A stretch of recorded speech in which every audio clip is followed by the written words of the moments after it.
नमस्कार दोस्तों, live study Allahabad YouTube channel पे मैं उत्पल मणि त्रिपाठी आप सभी लोगों का स्वागत करता हूं। 2 दिन के अवकाश के बाद हम सभी लोग जो है एक बार फिर से मिल रहे हैं। और जैसा कि मैंने आप लोगों से वायदा किया था कि मैं आप लोगों को पीजीटी का भी पेपर आप लोगों का कराऊंगा, तो आज के सेशन में मैं आप लोगों के लिए पीजीटी सन 2000 का पेपर लेके उपस्थित हो गया हूँ। तो जो लोग हमारे साथ जुड़ गए हैं दोस्तों, आप सभी से निवेदन है, आप वीडियो को लाइक और शेयर करिए। जब तक आप लोग वीडियो को लाइक और शेयर नहीं करेंगे, संख्या थोड़ी अच्छी नहीं होगी, तब तक जो है दोस्तों सेशन को हम लोग अच्छे से एंजॉय नहीं कर पाएंगे। तो आप सभी लोगों से निवेदन है कि वीडियो को आप लोग शेयर अवश्य करें। वीडियो को शेयर करने में आप लोग बिल्कुल भी कंजूसी ना करें।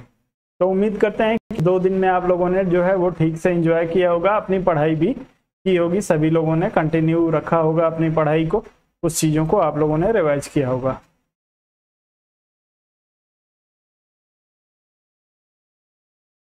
चलें दोस्तों, यदि इस सेशन का मेंबरशिप आप लोग लेना चाहते हैं तो आप सभी को पता है 250 रुपये का शुल्क इसके लिए निर्धारित किया गया है। 250 रुपये का पेमेंट करके आप लोग मेंबरशिप ले सकते हैं। आप जो है दोस्तों इसके लिए 7007701847 नंबर आपको दिया गया है। इस नंबर पे 250 रुपये का पेमेंट करेंगे और पेमेंट का स्क्रीनशॉट लेके आप मुझे इसी नंबर के व्हाट्सएप पे भेज देंगे। जैसे ही आप लोग इस पे भेजेंगे, आपको जो है दोस्तों ऐड कर दिया जाएगा और सारे जो प्रश्न है आपको आपके व्हाट्सएप पे उपलब्ध करा दिए जाएंगे। साथ ही दोस्तों, राजनीतिक सिद्धांत एवं विचारकों की जो टीजीटी की क्लास है वो लाइव स्टडी इलाहाबाद पे चल रही है दोस्तों। तो अभी भी यदि आप इससे वंचित हैं, राजनीतिक सिद्धांत को पढ़ना चाहते हैं, राजनीतिक अवधारणाओं को, विचारकों को पढ़ना चाहते हैं, तो आप हमारे साथ जुड़ सकते हैं। आपके पास अभी एक मौका है। चलें अब सीधे चलेंगे अपने सेशन की तरफ दोस्तों, और आज के सेशन के पहले प्रश्न को हम लोग लेंगे, जो पीजीटी सन 2000 के पेपर का पहला प्रश्न है। आप सभी लोग प्रश्नों पे आप लोग तेजी से करिएगा। कुछ ही आप लोगों को बताना है कि कौन सा ऐसा प्रश्न है जो मैंने आप लोगों को कराया नहीं है। चलें तेजी से आप लोग उत्तर करेंगे। आपको पहला प्रश्न दिया है, अमेरिकी संविधान में बिल ऑफ राइट किस संशोधन द्वारा जोड़ा गया है। चलें प्रश्न का आप लोग तेजी से उत्तर करने का प्रयास करेंगे, जितनी तेजी से संभव हो सके।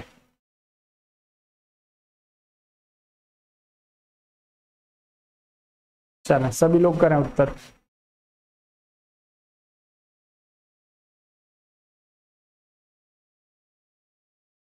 बिल ऑफ राइट्स आप लोगों से पूछा जा रहा है, आप लोग तेजी से उत्तर करेंगे दोस्तों। प्रश्न ये कई बार आप लोगों को करा चुका हूं। यदि आपने पुराने सेशन मेरे देखे हैं और खास करके संविधान का भी यदि आपने सेशन किया है, तो आपको ये प्रश्न मैंने ऑलरेडी करवा रखा है और कई बार करवा रखा है। तो यदि आप लोग गलती करते हैं तो ये आपकी जिम्मेदारी है कि आपने प्रश्न को ध्यान से नहीं देखा है। चलें तो शुरू में जो है वो बहुत सारे लोगों का उत्तर जो है ए बी का पहले और दूसरे के लिए आ रहा था, लेकिन अब जो है मैक्सिमम लोगों का उत्तर जो है वो चौथे विकल्प के लिए यानी प्रथम 10 संशोधनों के लिए आ रहा है। तो बिल ऑफ राइट्स जो है दोस्तों अमेरिकी संविधान में, थोड़ा सा धैर्य रखेंगे, आज कई दिन के बाद से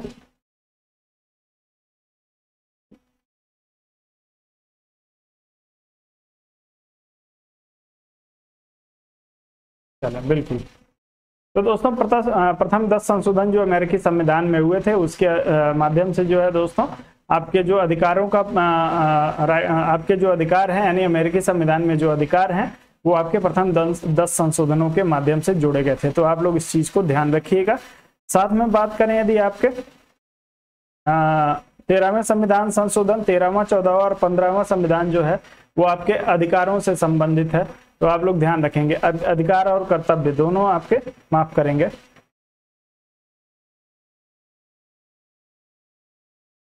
जी बिल्कुल, डी विकल्प के लिए आपका प्रथम 10 संशोधनों के माध्यम से जोड़ा गया था और 13वां, 14वां और 15वें के माध्यम से फिर से इसमें संशोधन किया गया था। तो आप लोग इस प्रश्न में जाएंगे चौथे विकल्प के साथ, तो आपका उत्तर जो होगा वो बिल्कुल सही हो जाएगा। आप लोग इस प्रश्न में चौथे विकल्प के साथ जाएगा। पहले मूल संविधान में जो है दोस्तों आपके राइट्स नहीं थे, लेकिन पहले 10 संविधान संशोधनों के माध्यम से इसको जोड़ा गया, साथ में 13वें, 14वें और 15वें के माध्यम से इसको जो है वो फिर से रिवाइज किया गया। आगे बढ़ेंगे और अगले प्रश्न पे चलेंगे। अगला प्रश्न जो आपको दिया है वो दिया है, चीन ने स्वीकार किया है बहुदलीय पद्धति, द्विदलीय पद्धति, एक दलीय पद्धति और दल रहित पद्धति। तेजी से चलूंगा दोस्तों, ज्यादा समय नहीं लूंगा क्योंकि लगभग सारे प्रश्नों को आप लोगों को मैंने करा रखा है। तो आप लोग तेजी से प्रश्नों का उत्तर करेंगे। 20-30 सेकंड का समय आप लोगों को दे रहा हूं, उससे ज्यादा समय आप लोगों को नहीं दूंगा। तो 30 सेकंड में आप लोग उत्तर कर दिया करें और उसके बाद उत्तर करें। चलें,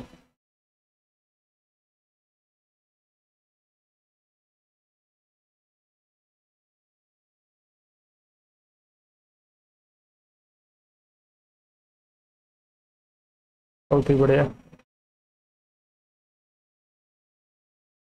साथ में आप लोग उत्तर करेंगे भारत में कौन सी पद्धति है।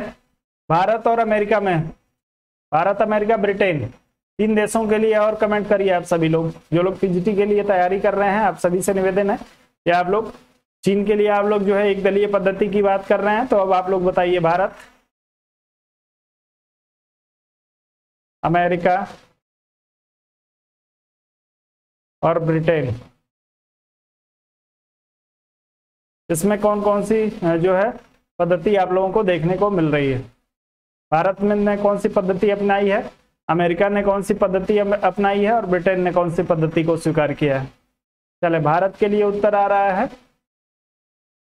सरोज जी का, छोटू सरोज जी का आ रहा है बहुदलीय के लिए। चलें, तो भारत में जो है दोस्तों मल्टी पार्टी सिस्टम यानी बहुदलीय व्यवस्था है। अमेरिका और ब्रिटेन की बात करेंगे तो यहाँ पे द्विदलीय व्यवस्था है। साथ में चीन में जो है आपको एक दलीय व्यवस्था देखने को मिलेगी, क्योंकि यहाँ पे जो है वो मात्र एक पार्टी, साम्यवादी पार्टी को जो है वो यहाँ पे मान्यता प्राप्त है। तो उत्तर आपका तीसरे विकल्प के लिए बिल्कुल सही होगा। आगे बढ़ते हैं, अगले प्रश्न पे चलेंगे। आपको दिया है उपलब्ध समय के अनुसार काम का विस्तार होता जाता है, यह कथन किसका है, आपको चुनना है और तेजी से अपना उत्तर करना है। चलें,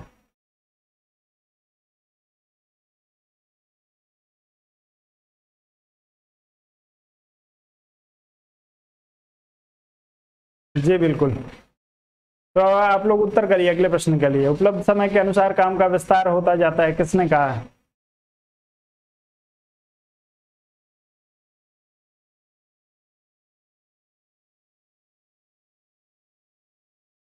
चलें, 3 नंबर प्रश्न के लिए उत्तर करिए आप सभी लोग, समय आपका समाप्त हो चुका है। चलें, तो जो लोग इसमें नॉर्थकोट पार्किंसन की बात करेंगे, नॉर्थकोट पार्किंसन महोदय ने कहा था यदि समय का विस्तार होगा तो कार्य का भी विस्तार होता जाता है। तो समय के साथ कार्य का विस्तार की बात किसने की है, वो आपके पार्किंसन महोदय ने की है। आप लोग ध्यान रखें, उपलब्ध समय के अनुसार काम का विस्तार होता जाता है। यदि आपके समय, आप जो है कोई कार्य कर रहे हैं और आपके पास समय बच गया तो उस कार्य को बढ़ा दिया जाएगा, उस कार्य में भी जो है वो विस्तार हो जाएगा। ये आपके पार्किंसन महोदय का कहना है। चलें, अगला प्रश्न दिया है, निम्न में से किस देश में नौकरशाही की शुरुआत लूट प्रथा के रूप में हुई थी। चौथे प्रश्न के लिए उत्तर करिए, नौकरशाही की शुरुआत लूट प्रथा के रूप में। सभी लोग वीडियो को लाइक और शेयर करें दोस्तों, वीडियो को आप लोग लाइक और शेयर करिए, अपनी संख्या जरूर बढ़ाइए आप सभी लोग। चलें,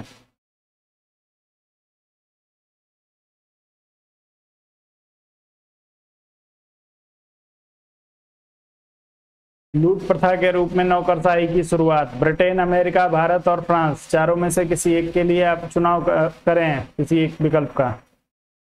चलें, मैक्सिमम लोगों का उत्तर इस प्रश्न में जो है वो अमेरिका के लिए आ रहा है। तो जो लोग अमेरिका की बात कर रहे होंगे उन सभी का उत्तर बिल्कुल सही हो जाएगा। लूट प्रथा के रूप में जो है वो ब्यूरोक्रेसी की शुरुआत या नौकरशाही की शुरुआत आपके अमेरिका से हुई है। उत्तर आपका बिल्कुल यहाँ पे सही है। आगे बढ़ जाते हैं, अगले प्रश्न पे चलेंगे। बहुत ही आसान प्रश्न है दोस्तों, निम्न में से संविधान द्वारा क्या सुनिश्चित किया जाता है। सभी लोग उत्तर करेंगे, संविधान द्वारा क्या सुनिश्चित किया जाता है। उत्तर करेंगे आप सभी लोग, कार्यपालिका की शक्तियां, शासक एवं शासित के बीच संबंध, सरकार के विभिन्न संस्थाओं के बीच संबंध, उसकी संरचना और या उपयुक्त सभी। चलें, गुड इवनिंग लाल बहादुर जी।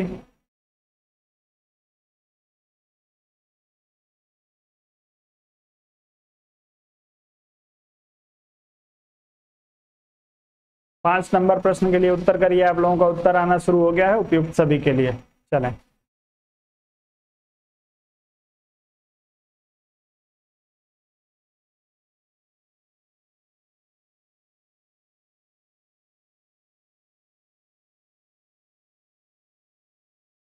चलें, तो आप सभी का उत्तर इस प्रश्न के लिए जो होगा वो चौथे विकल्प के लिए सही हो जाएगा। ये प्रश्न जो है आप लोग एक ध्यान रखिएगा, ये आपके सीएफ स्ट्राग महोदय का एक स्टेटमेंट है, जिस स्टेटमेंट से ये प्रश्न उठाया गया है। सीएफ स्ट्राग का स्टेटमेंट क्या था, आप सभी ने पढ़ा होगा उसको।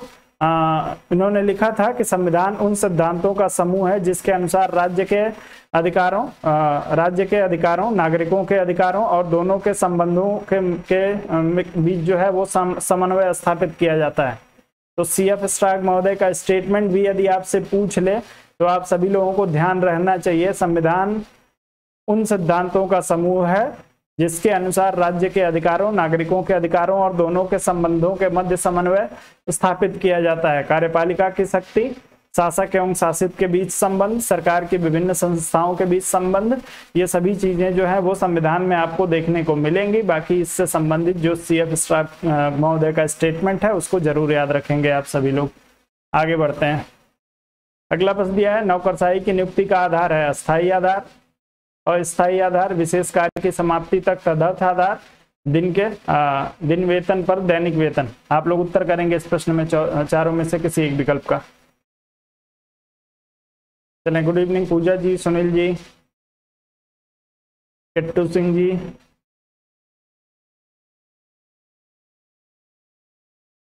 चलें, तेजी से उत्तर करिए।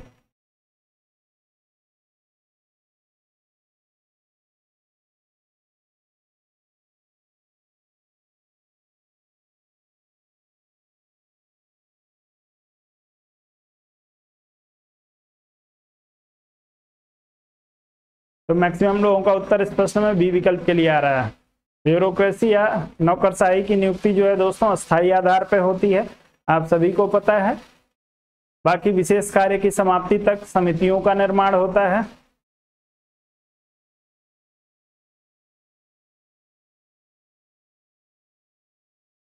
समितियों का निर्माण जो होता है वो आपके विशेष कार्य की समाप्ति तक, समिति जो गठित की जाती है वो एक पर्टिकुलर कार्य के लिए समाप्त जो है गठित की जाती है, और जैसे ही कार्य की समाप्ति होती है वैसे ही समिति को भी जो है वो भंग कर दिया जाता है। अब दिन के दिन वेतन जो है दोस्तों आपको पता है कि ये मजदूरों को दिया जाता है। बाकी आपका जो होगा अस्थायी आधार पर नौकरशाही की नियुक्ति होगी। आगे बढ़ेंगे। पोस्ट कार्ब की अवधारणा दी गई थी, किसके द्वारा दी गई थी, आप सभी लोग उत्तर करेंगे। लूथर गुलिक, एलडी वाइट, विलोबी और गिलक्राइस्ट, चारों में से किसी एक को चुनिए और तेजी से उत्तर करिए पोस्ट कार्ब के लिए।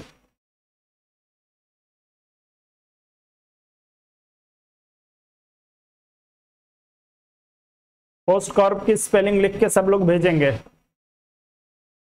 यहाँ पे आपको जो है जब तक आपको स्पेलिंग याद नहीं रहेगी तब तक आप सभी लोग जो है वो इस प्रश्न को, यदि इस प्रश्न से आपको पोस्ट कार्ब से आपको दे दिया गया, कोई चार चीज पूछ दिया गया तो आप नहीं समझ पाएंगे। तो आप सभी लोग जो है वो स्पेलिंग लिख के भेजिए पोस्ट कार्ब का। पोस्ट कार्ब की स्पेलिंग लिख के भेजेंगे। लूथर गुलिक के द्वारा दी गई थी, आप सभी को पता है, कोई समस्या नहीं है इसमें।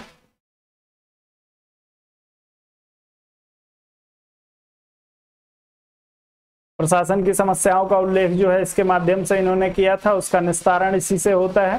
तो आप लोग लिखेंगे सभी लोग। अभी तक किसी का नहीं आया है पोस्ट कार्ब के लिए। चलें,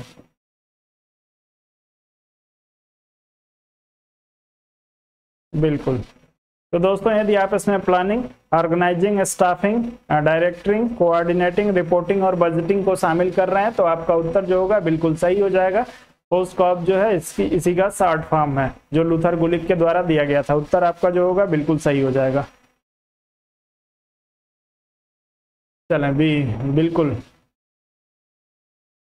भारत में एपएलबी समिति की स्थापना की गई थी निम्न में से किसके सुधार के लिए, कैबिनेट प्रणाली, केंद्र राज्य संबंध, आंग्ल भारतीय, भारतीयों हेतु विशेष प्रावधान या भारतीय प्रशासन। एपएलबी समिति का गठन कब किया गया था और किस लिए किया गया था, तेजी से उत्तर करें।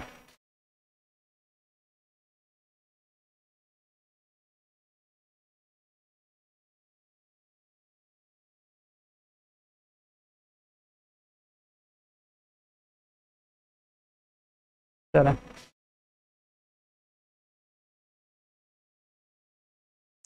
बिल्कुल आप सभी लोगों का पोस्ट कॉर्प के लिए उत्तर आ रहा है, लेकिन अब आ जाइए 8 नंबर प्रश्न पे। अब आगे बढ़ गए हैं उससे। तो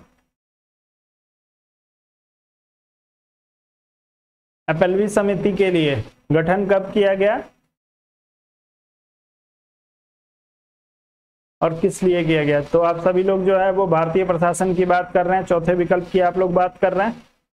चलें बिल्कुल, तो जो लोग इसमें भारतीय प्रशासन की बात कर रहे हैं, प्रशासनिक व्यवस्था में सुधार है, तो जो है ये इसका गठन किया गया था 1953 की बात आप लोग कर रहे हैं। चलें, तो आप लोग ध्यान रखिएगा 1952 में गठित किया गया था और रिपोर्ट जो है 1953 में आई थी। और ये जो रिपोर्ट थी ये आपके 3000 शब्दों में लिखी गई थी। 1952 में गठित होगी, 1953 में इसकी रिपोर्ट आएगी, इसको ध्यान रखिएगा। 15 जनवरी 1953 को रिपोर्ट इन्होंने दिया था। 15/1/1953 को रिपोर्ट प्रस्तुत किया गया था। तो और गठन जो है ये आपके 1952 में किया गया है, 53 में गठन नहीं किया गया है, ध्यान रखिएगा इस चीज का। 53 में रिपोर्ट आई है 3000 शब्दों में और गठन जो हुआ था 1952 में हुआ था। आगे बढ़ते हैं। अगला प्रश्न दिया, भारत जैसे विकासशील समाज में लोक प्रशासन की प्रत्यक्ष भूमिका निम्नलिखित में से कौन सी है?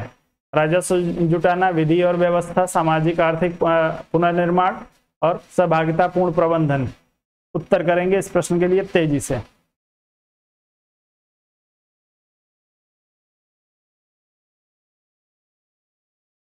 जी 15 जनवरी 1953 को जो है पहली रिपोर्ट आई थी। 1952 के साथ जाएगा। यदि आपसे पूछा जाए कि कब गठित की गई थी तो 1952 में गठित की गई थी। रिपोर्ट कब आया था? तो 15 जनवरी 1953 को आया था। 9 नंबर प्रश्न के लिए उत्तर करिए। भारत जैसे विकासशील समाज में लोक प्रशासन की प्रत्यक्ष भूमिका। चलें, तो लोक प्रशासन जो है वो आपके विधि और व्यवस्था को सही रूप से, सुचारू रूप से संचालित करने के लिए जो है वो लोक प्रशासन अपनी भूमिका निभाता है। दूसरे विकल्प के साथ जाएंगे आप लोग, डी विकल्प का चुनाव नहीं करना है। विधि और व्यवस्था को सुचारू रूप से संचालन से संबंधित है आपका लोक प्रशासन। उत्तर करेंगे।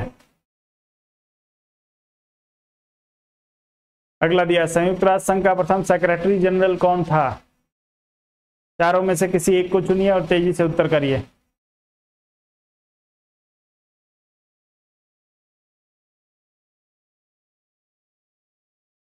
चलें तेजी से उत्तर करें।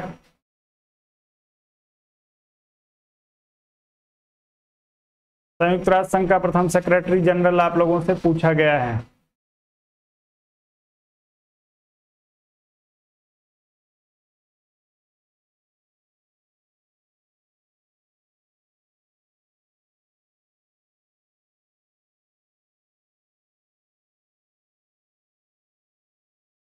चलें, तो बहुत सारे लोग जो है दूसरे विकल्प की बात कर रहे हैं।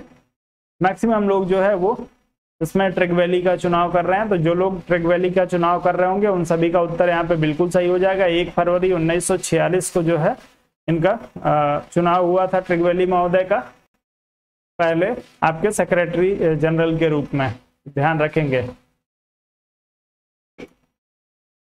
सारे प्रश्नों को कई बार करा चुका हूं आप लोगों को। चलें, नॉर्वे के रहने वाले थे ये। अगला प्रश्न जो आपको दिया है, किस संविधान संशोधन द्वारा समाजवाद और धर्मनिरपेक्ष शब्द को भारतीय संविधान की प्रस्तावना में जोड़ा गया?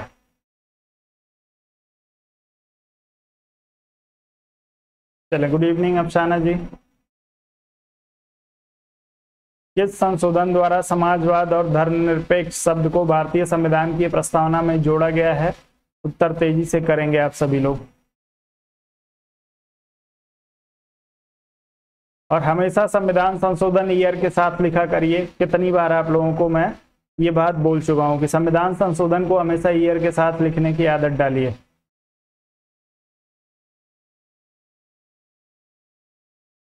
बिल्कुल, तो जो लोग इसमें 42वां संविधान संशोधन 1976 की बात कर रहे होंगे उन सभी का उत्तर बिल्कुल सही हो जाएगा, जो लोग इस प्रश्न में बी विकल्प की बात कर रहे होंगे। आगे बढ़ जाए।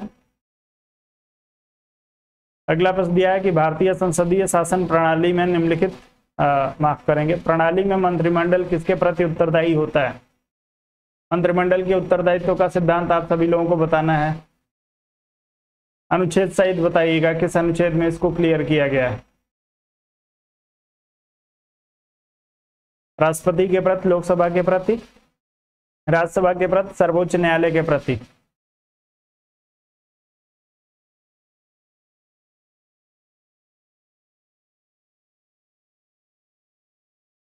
अनुच्छेद बताइएगा, कई बार बताया है, अनुच्छेद भी बताया है, तो बिना अनुच्छेद के आप लोग अपना उत्तर ना भेजें।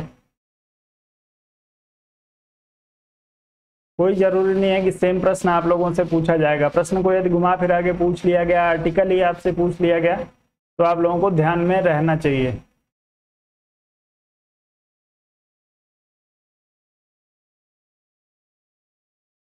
चले, लोकसभा के प्रति उत्तरदायित्व का सिद्धांत है, आप सभी को पता है।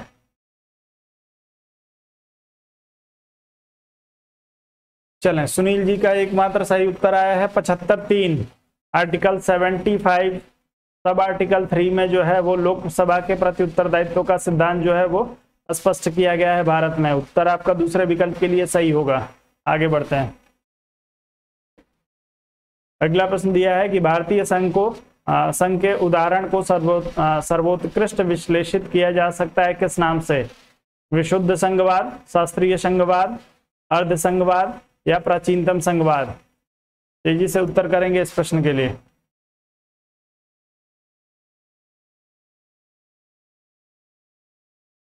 चलें, सबसे पहले उत्तर जिसका आया था उसका नाम मैंने ले लिया, तो आप लोग बुरा ना मानेंगे। तेजी से उत्तर करिए। भारतीय संघवाद के उदाहरण को सर्वोत्कृष्ट विश्लेषित किया जा सकता है किस नाम से? अनुच्छेद 75(3).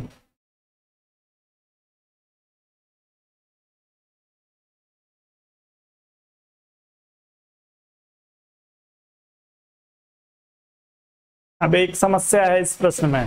देखिए, भारतीय संघवाद को शास्त्रीय संघवाद भी कहा जाता है और अर्ध संघवाद भी कहा जाता है। आप लोगों को इसमें ध्यान देना है कि आयोग ने उत्तर क्या सही माना है। आप लोग एक बार सन 2000 का आंसर की जरूर डाउनलोड कर लेंगे।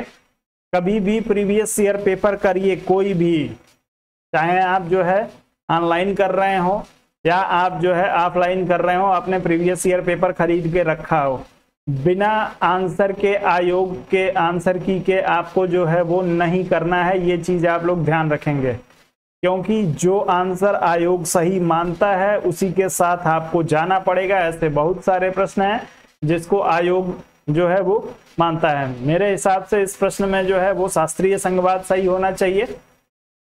जी, केसी वीयर ने जो है अर्ध संघीय राज्य का दर्जा दिया है, लेकिन इस प्रश्न में आप लोगों को ध्यान रखना है कि आयोग ने उत्तर क्या दिया है।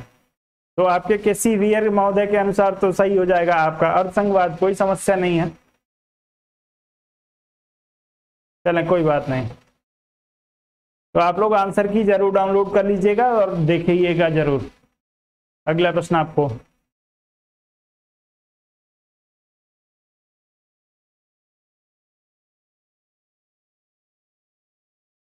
चलें, बिल्कुल, यदि सी आयोग ने माना है तो सी विकल्प के साथ ही आप लोग जाइएगा।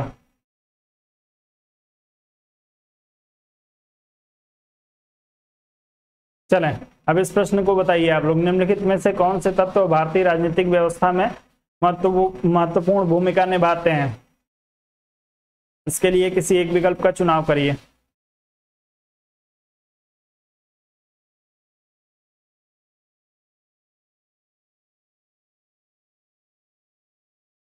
चौदह नंबर प्रश्न के लिए उत्तर करेंगे सभी लोग।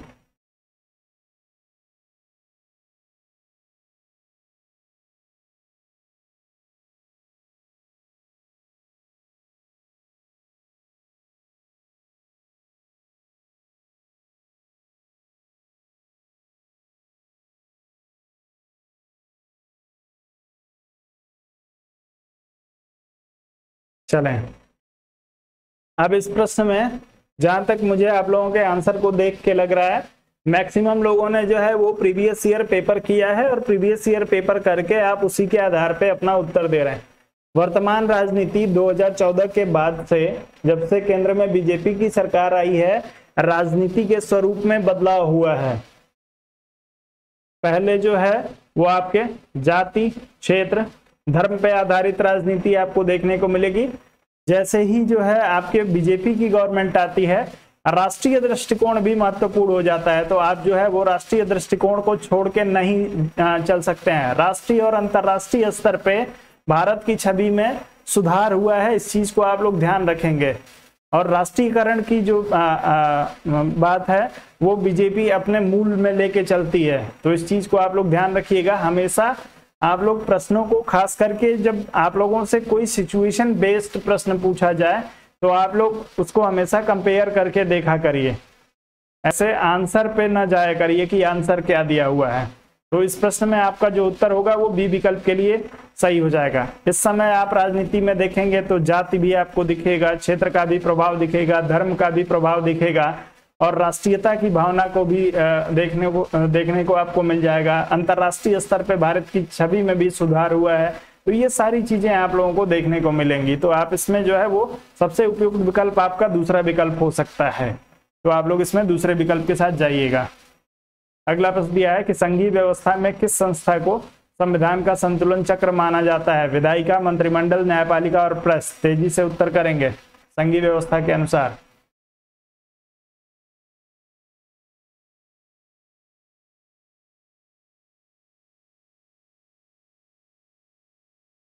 चले, और अंतरराष्ट्रीय राजनीति जब भी आप लोग पढ़ेंगे तो आप लोग नई किताब से पढ़ेंगे, ये चीज मैं आप लोगों को बता दे रहा हूं। यदि आप पुरानी किताब से पढ़ेंगे तो आप लोग अपने जो है वो पैर पे कुल्हाड़ी मारेंगे। अंतरराष्ट्रीय राजनीति को हमेशा नई एडिशन आपके पास होनी चाहिए, लेटेस्ट, तब आप लोग उससे पढ़िएगा, क्योंकि अंतरराष्ट्रीय घटनाक्रम तेजी से बदलता रहता है और आप उस पर जो है वो प्रिडिक्टेबल नहीं हो सकते हैं। चलें, तो संघीय व्यवस्था में जो है वो संविधान का संतुलन चक्र न्यायपालिकाओं को माना जाता है, क्योंकि न्यायपालिका जो है वो केंद्र और राज्य के बीच संबंधों में यदि कोई तनाव आता है तो उसमें मध्यस्थ की भूमिका मध्यस्थता की भूमिका और जो है वो निर्णायक के रूप में निर्णयकर्ता के रूप में कार्य करती है। यदि दोनों के मध्य कोई विवाद होता है तो ये आप सभी को पता है कि ये जुडिशरी के जो है वो अंतर्गत ये मामला आता है, इसके मूल अधिकार क्षेत्र में। अगला प्रश्न दिया, दबाव समूह का स्वभाव होता है। क्या होता है दबाव समूह का? चलो तेजी से दबाव समूह के लिए उत्तर करें। राजनीतिक दल के रूप में, न्यायपालिका के रूप में, समूह अभिकरण के रूप में या अदृश्य सरकार के रूप में? तेजी से उत्तर करेंगे इस प्रश्न के लिए, 16 नंबर प्रश्न के लिए।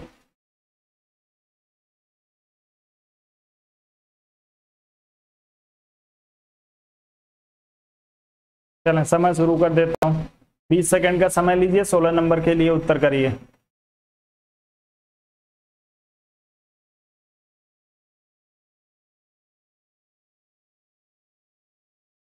चलें,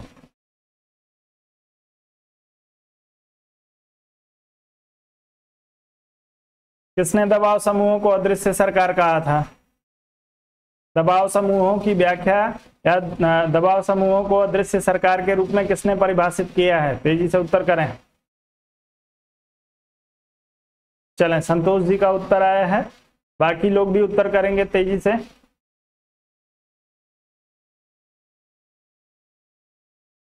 चलें, संतोष जी आप उत्तर रिपीट ना किया करिए, एक बार कर दीजिए, बाकी लोगों को भी मौका दीजिए, क्योंकि मैक्सिमम लोग जो है वो, मैं किसी के ऊपर आरोप नहीं लगा रहा हूं, लेकिन आप लोग जो है वो कभी भी उत्तर कॉपी करने का प्रयास न करिए, आपको जो पता हो वही आप लोग उत्तर दिया करिए। चलें, तो आप लोग इसमें जो है अदृश्य सरकार के रूप में परिभाषित किया है आपके फाइनल महोदय ने। उत्तर आपका बिल्कुल सही हो जाएगा चौथे विकल्प के लिए, क्योंकि अक्सर जब प्रश्न कोई आप लोग गलत करते हैं तो मैंने इस चीज को नोटिस किया है कि सभी लोग एक ही विकल्प की तरफ अधिकतर लोग जाते हैं, जिससे मुझे लगता है कि आप लोग आंसर को, एक दूसरे के आंसर को वो वॉच करते हैं। चलिए कोई बात नहीं, आपका उत्तर, अगला प्रश्न जो है वो भारतीय संविधान में केंद्र राज्य प्रशासनिक संबंध, प्रशासनिक संबंध केंद्र राज्य के बीच में जो है वो किसने दिया, किस अनुच्छेद में है, आप लोगों को बताना है। किस समूह में आएगा? 56 से 63, 256 से 263, 245 से 255, 264 से 291, 294 से 300। प्रशासनिक संबंध दिया हुआ है, ध्यान रखिएगा, वित्तीय संबंध नहीं दिया है। चले,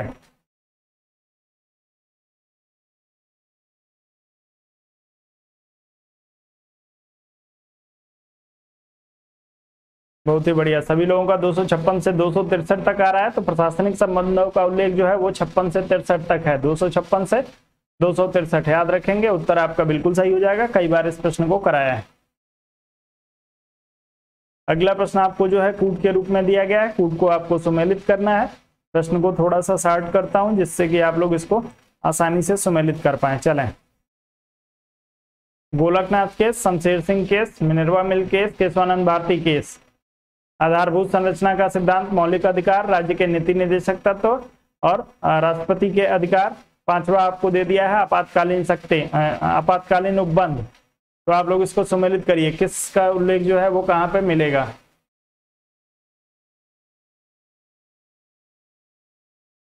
चलें,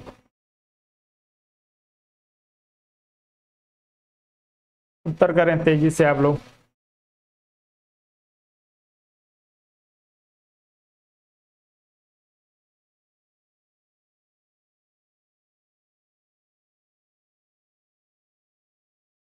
चलें, बी विकल्प के लिए उत्तर आ रहा है गोलकनाथ केस की। यदि सबसे पहले हम लोग बात करेंगे तो आप सभी को पता है मौलिक अधिकारों से संबंधित केस था। हम लोग शमशेर सिंह केस की यदि बात करते हैं तो शमशेर सिंह केस जो है दोस्त आपके राष्ट्रीय आपात से संबंधित है, माफ करेंगे राष्ट्रपति के अधिकार से संबंधित है। मिनर्वा मिल केस की यदि हम लोग बात करते हैं तो मिनर्वा मिल केस जो है वो राज्य के नीति निर्देशक तत्वों से संबंधित है। केशवानंद भारती बनाम केरल राज्य 1973, आधारभूत संरचना का सिद्धांत। तो आप लोग इस प्रश्न में यदि बी विकल्प का चुनाव कर रहे हैं तो उत्तर आपका बिल्कुल सही हो जाएगा। आप लोग बी विकल्प के साथ ही जाइएगा। आपका 1 का बी हो जाएगा, 2 का डी हो जाएगा, 3 का सी हो जाएगा और उसके बाद से आपका 4 का ए हो जाएगा। उत्तर आपका दूसरे विकल्प के लिए बिल्कुल सही है। आगे बढ़ते हैं। अगला प्रश्न दिया है संविधान का संरक्षक कौन है? राष्ट्रपति, विधि मंत्रालय, सर्वोच्च न्यायालय, संसद। संविधान का संरक्षक कौन है? आप लोग उत्तर करेंगे तेजी से। 20 नंबर प्रश्न के लिए उत्तर करिए। और किस अनुच्छेद के तहत संरक्षक की भूमिका निभाता है? आप लोग ये भी उत्तर करिएगा। जिसको भी चुनिएगा उसके लिए अनुच्छेद बताइएगा कि किस अनुच्छेद के तहत संरक्षक की भूमिका में है। राष्ट्रपति, विधि मंत्रालय, सर्वोच्च न्यायालय या संसद।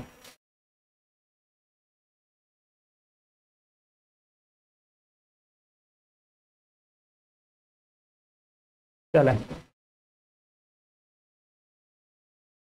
टीजीटी वाले लोग भी पीजीटी का पेपर नहीं छोड़ेंगे। मैं आप लोगों से बार बार कह रहा हूं, आपको टीजीटी देना है तो अपनी तैयारी पीजीटी लेवल की रखिए। जिसको पीजीटी देना है उसको अपनी तैयारी नेट के लेवल की रखनी है, तब आप फाइनल सिलेक्शन पाएंगे। ये सुझाव है मेरा आप लोगों के लिए। चलें, तो आप सभी लोग जो है बात कर रहे हैं अनुच्छेद माफ करेंगे सर्वोच्च न्यायालय की। और सर्वोच्च न्यायालय जो दोस्त संरक्षक की भूमिका आपके अनुच्छेद 32 के तहत सभी लोगों का उत्तर आ रहा है। संवैधानिक उपचार, आर्टिकल 32 अम्बेडकर के अनुसार जो है ये संविधान की आत्मा, इसको जो है वो अम्बेडकर जी ने माना था। आपका उत्तर इस प्रश्न में जो होगा सर्वोच्च न्यायालय के लिए सही होगा। सर्वोच्च न्यायालय जो है वो 5 प्रकार की रीट जारी करता है, आप लोग ध्यान रखेंगे। और इस 5 प्रकार की रीट के माध्यम से जो है वो आपके संविधान की रक्षा करता है। चलें, संविधान में कोई गड़बड़ी ना हो उसके लिए ये 5 प्रकार के अपने 5 उपकरणों का प्रयोग करता है। जैसे आप अपनी 5 उंगलियों का प्रयोग करते हैं विभिन्न कार्यों को करने के लिए, वैसे 5 प्रकार के रीट का प्रयोग जो है वो सर्वोच्च न्यायालय के द्वारा किया जाता है। जी 226 में रिट जारी करने का अधिकार हाईकोर्ट को भी है, लेकिन संविधान की अंतिम व्याख्या की जिम्मेदारी सर्वोच्च न्यायालय के पास है। तो अंतिम व्याख्या की जिम्मेदारी जिसके पास होगी उसको जो है वो संरक्षक माना जाएगा। आगे बढ़ते हैं। इसलिए 226 को आपको इसमें डालने की जरूरत नहीं है। भारतीय संसद के 2 सत्रों के बीच अंतर होता है। कितना अंतर होता है? 1 माह, 3 माह, 9 माह, 6 माह। उत्तर करेंगे इस प्रश्न के लिए 21 नंबर के लिए अनुच्छेद सहित।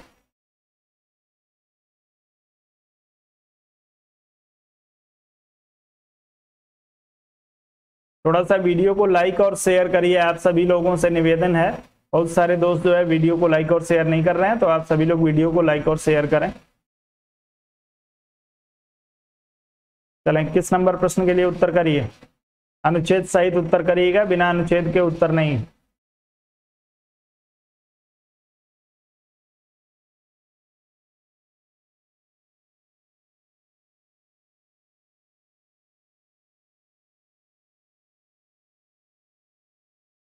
क्या करूं आप लोगों का? अनुच्छेद बताया नहीं है मैंने आपको। आप लोग जो लोग नियमित रूप से हमारे साथ, कम से कम जब मैं आप लोगों को संविधान की 20 क्लास जब मैंने कराई थी तब से कितने सारे लोग जुड़े हुए हैं हमारे साथ? जो लोग उस समय से हमारे साथ जुड़े हुए हैं एक बार आप लोग बता दीजिए कि मैंने आपको अनुच्छेद नहीं बताया है।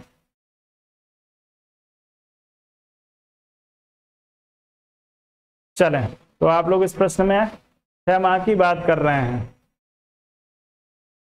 चलें, 6 माह अनुच्छेद आप लोग ध्यान रखिएगा 85, आर्टिकल 85 सब आर्टिकल 1 यानी 85(1) में जो है आपके राष्ट्रपति को ये जिम्मेदारी दी गई है कि राष्ट्रपति 108 नहीं, संयुक्त अधिवेशन है 108। यहाँ पे आपको जो है 2 सत्रों के बीच अंतर पूछ रहा है। कुछ भी आप लोग उत्तर करने लगते हैं। इसमें जो है राष्ट्रपति को जिम्मेदारी दी गई है कि वह इस प्रकार से, इस रीति से सत्र का आयोजन करेगा कि एक सत्र से दूसरे सत्र के बीच में 6 माह से अधिक का गैप नहीं होना चाहिए। तो आप लोग इस चीज को ध्यान रखेंगे। आपका 6 माह के लिए होता है, साल भर में 2 मीटिंग होती है। 85(1) में इसका उल्लेख किया गया है, कई बार बता चुका हूं। अब यदि आप लोग अब परीक्षा के नजदीक धीरे धीरे आप लोग पहुंच रहे हैं और उस समय आप लोग यदि इस तरीके की गलती करेंगे, संयुक्त अधिवेशन को और जो है वो सत्र को दोनों को एक ही में मिलाएंगे, तो ये आप लोगों के लिए ठीक नहीं है। चलिए, भारतीय संविधान ने नागरिकों को कुल कितने मौलिक अधिकार प्रदान किए हैं? 6, 7, 8 और 5। किसी एक विकल्प का चुनाव करिए।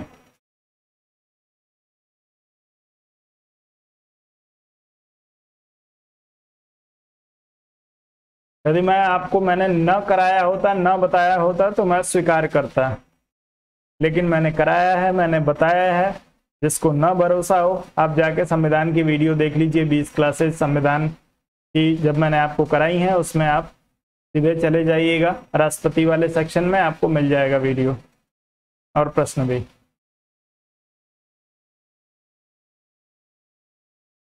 मूल संविधान में कितने अधिकार थे? चलें, तो जितने लोग 6 अधिकारों की बात कर रहे हैं, कौन कौन से हैं 6? थोड़ा आप लिख के बता दीजिए। 6 मौलिक अधिकारों को लिख के बता दीजिए।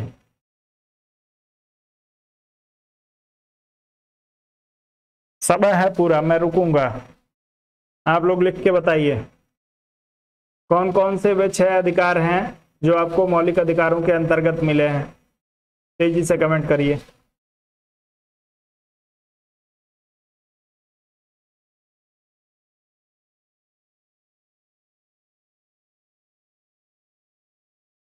चलो,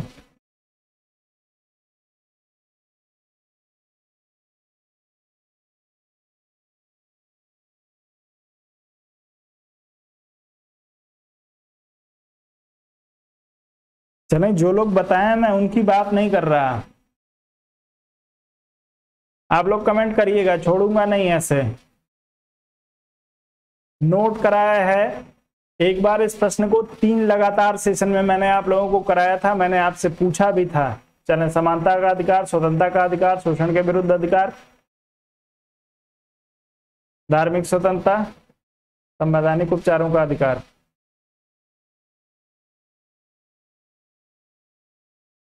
चलिए, सभी लोग लिखते रहिए आप लोग। अगला प्रश्न, बेल्जियम और हॉलैंड किन दो देशों के बीच मध्यवर्ती राज्य का कार्य करते थे?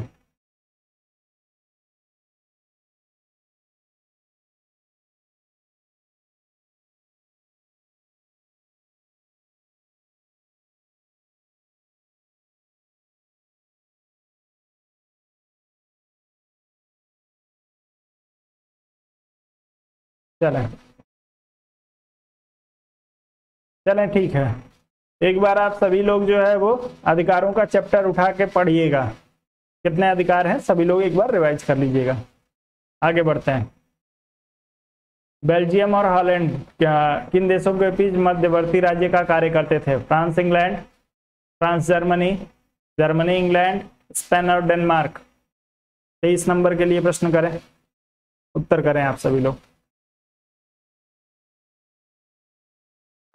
चलें, अब ये इस प्रश्न का कोई मतलब नहीं है, क्योंकि ये उस समय उस प्रश्न के पूछे जाने का कारण था, करंट से जुड़ा हुआ प्रश्न है।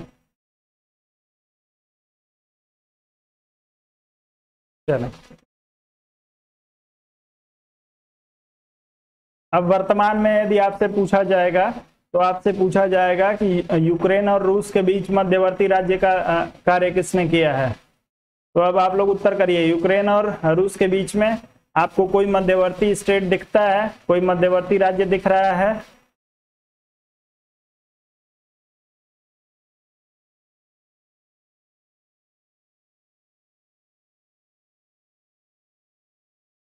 चलें,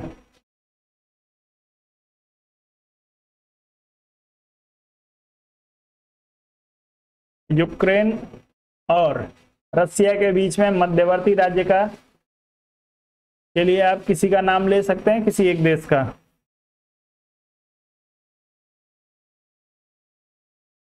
चलें, भारत और चीन के बीच में तिब्बत ने किया था, बिल्कुल सही। मैं आपसे यूक्रेन और रूस की बात कर रहा हूं।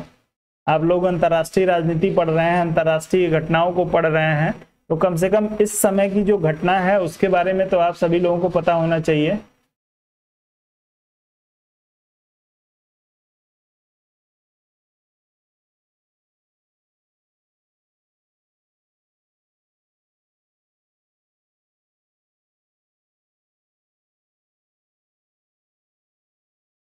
कुछ लोग अभी मौलिक अधिकार पे अटके हुए हैं, कुछ लोग बेलारूस, कुछ लोग मालडोवा। मुझे समझ में नहीं आ रहा है आप लोग बात किसकी कर रहे हैं। चलें, तो सबसे प्रभावी रूप से जो है वो भारत भारत जो है, हालांकि इस तरह की कोई जो है वो भारत को दोनों देशों ने जो है वो मध्यवर्ती राज्य के लिए क्या किया था? स्वीकार किया था मध्यवर्ती राज्य के रूप में, यूक्रेन ने भी और रसिया ने भी। चलें, अगला प्रश्न आपको दिया, भारत में विधायिका निम्न में से किस देश के नमूने पर निर्मित हुई है? के लिए उत्तर करिए अब आप लोग 24 नंबर के लिए। दोनों देशों में सहमति भारत के नाम पे बनी थी, हालांकि भारत ने ऐसा कोई जो है वो कदम नहीं उठाया है।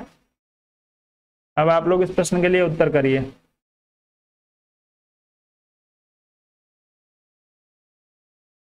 विनोद जी, बेलारूस आप किसके लिए बात कर रहे हैं? चलें,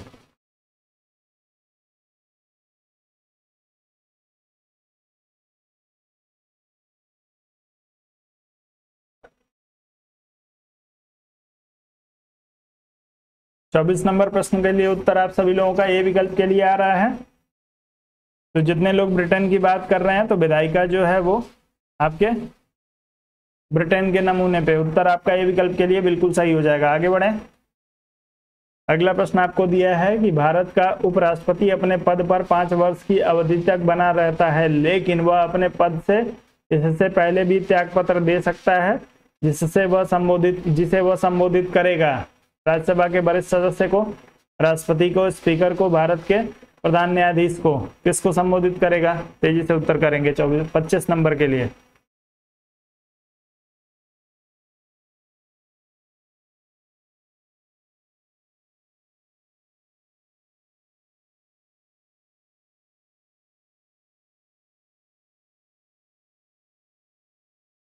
यदि आप लोग मजाक के मूड में हैं तो मैं मजाक के मूड में नहीं हूँ, सीरियस रहिए थोड़ा सा, कम से कम पढ़ाई के टाइम तो आप लोग सीरियस रहा करिए।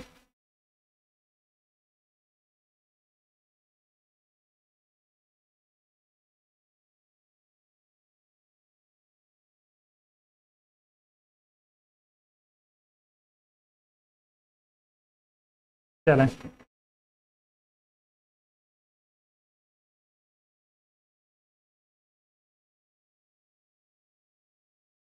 जो लोग इसमें राष्ट्रपति की बात कर रहे होंगे उन सभी का उत्तर बिल्कुल सही हो जाएगा। वो उपराष्ट्रपति जो है अपना त्यागपत्र राष्ट्रपति को संबोधित करके लिखता है। अगला प्रश्न, एक देश तब गणतंत्र कहा जाता है जब वहां लोकतंत्र होता है, लिखित संविधान होता है, निर्वाचित राज्य अध्यक्ष होता है या संसद सर्वोच्च होती है। लोकतंत्र किसे कहते हैं, इसके आधार पर उत्तर करिएगा।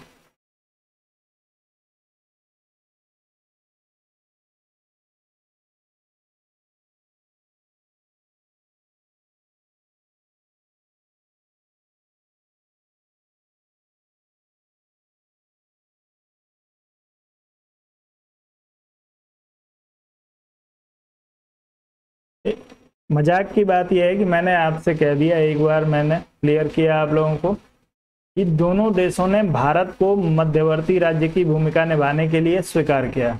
उसके बाद भी बहुत सारे ऐसे लोग हैं, कोई जर्मनी लिख रहा है, कोई पोलैंड लिख रहा है, कोई बेलारूस लिख रहा है, कोई टर्की लिख रहा है। इसके लिए मैंने बोला है, तो आप लोग बुरा नहीं मानेंगे। चलें, अब इस प्रश्न में आप सभी लोग यदि सी विकल्प का चुनाव कर रहे हैं तो उत्तर आपका सही हो जाएगा, निर्वाचित राज्याध्यक्ष होता है।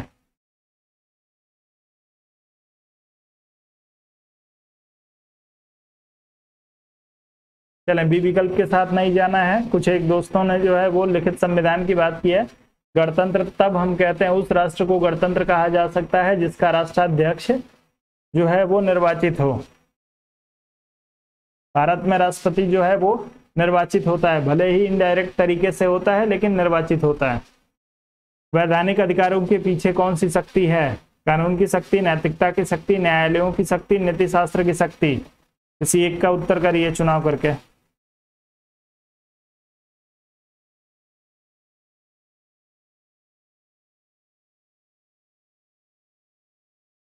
देखिए, पढ़ाई जो है वो सीरियस ही होती है।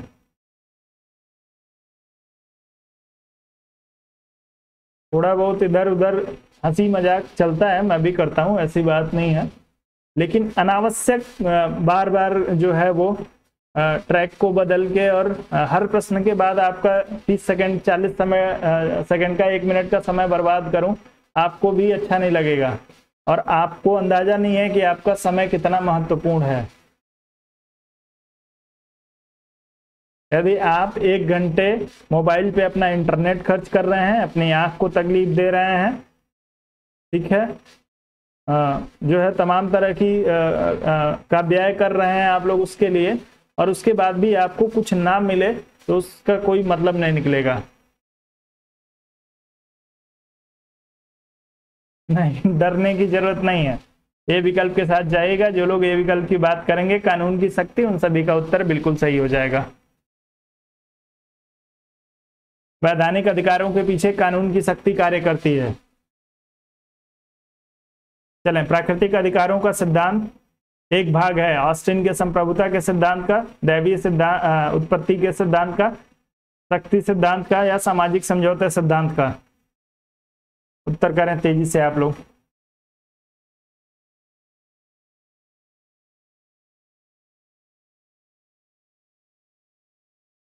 रामानुज जी, एक बार आप अपनी वीडियो को रिफ्रेश कर लीजिए। यदि आप तक मेरी आवाज पहुंच रही है तो एक बार रिफ्रेश कर लीजिए। यदि आप पीछे चल रहे हैं तो आप भी साथ में हो लीजिए हमारे।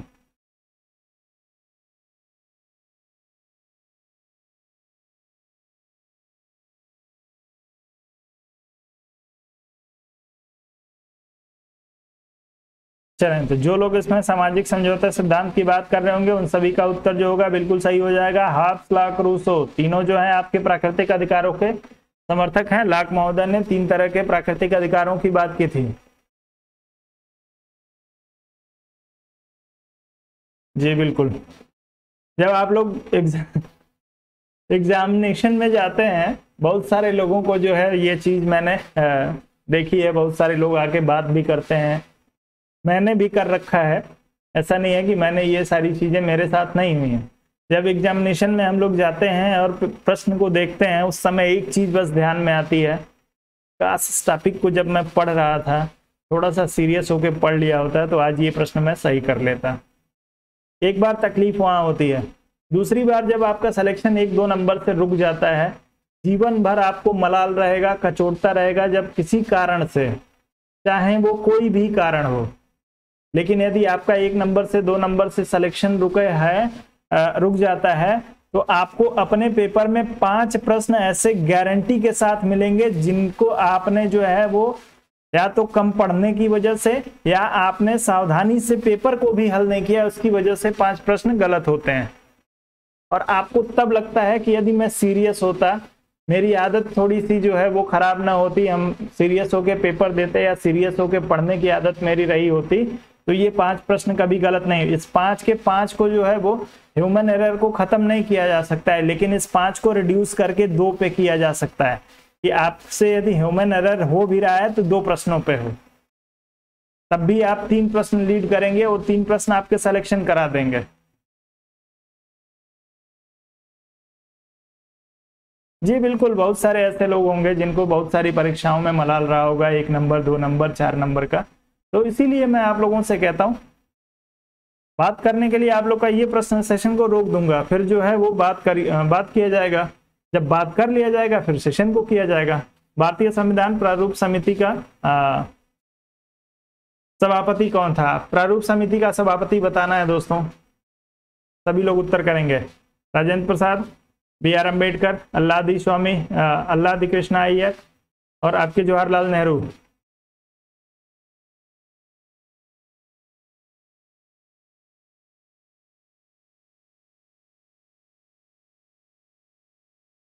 चलें तेजी से उत्तर करेंगे प्रारूप समिति के लिए।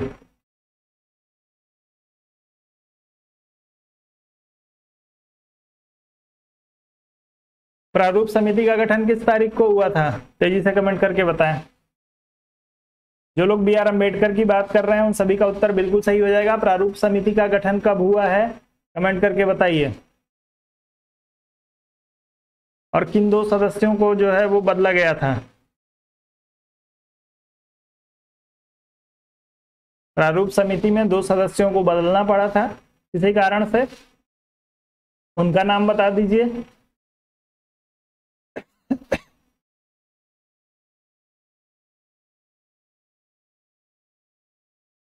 चलें 19 अगस्त 1947 को जो है वो गठित हुआ था, 29 नहीं 19 अगस्त 1947। 2 सदस्यों का परिवर्तन हुआ था, उनका भी नाम बताइएगा। चलें अगले प्रश्न पे आते हैं। भारतीय संसद निर्वाचित होती है, माफ करेंगे निर्मित होती है। चलें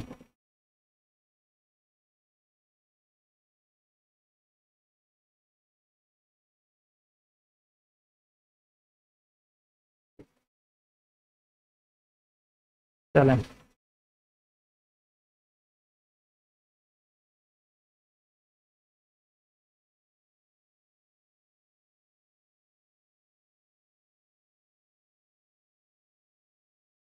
चलें तो ध्यान रखिएगा आप लोग। BL मित्र के स्थान पे माधवराव को चुना गया था। BL मित्र के स्थान पे माधवराव को, और आपके DP खेतान की मृत्यु हो गई थी, उनके स्थान पे TT कृष्णामाचारी को। तो ये 2 स्थान जो है वो परिवर्तित हुए हैं, इसको ध्यान रखिएगा। अब इस प्रश्न में आप लोग उत्तर कर रहे हैं 30 नंबर प्रश्न के लिए, राष्ट्रपति, राज्यसभा, लोकसभा। तो इन तीनों से मिलके जो है वो संसद का निर्माण होता है, राष्ट्रपति, लोकसभा और राज्यसभा से। आपका ये विकल्प बिल्कुल सही है। आगे बढ़ते हैं। अगला प्रश्न आपको दिया है, भारत में निर्वाचन परिणाम की घोषणा के कितने दिन पश्चात एक उम्मीदवार को अपना निर्वाचन व्यय संबंधित अधिकारी को सौंप देना चाहिए?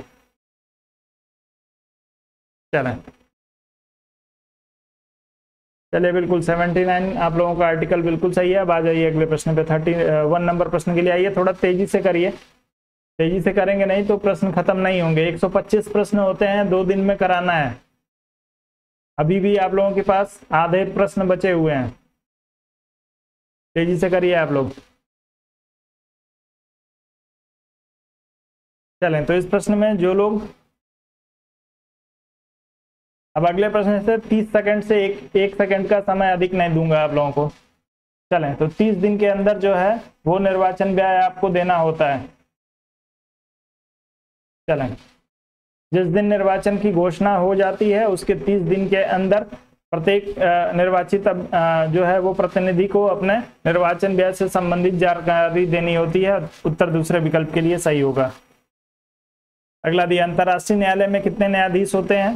20, 21, 22 और 15। तेजी से उत्तर करेंगे।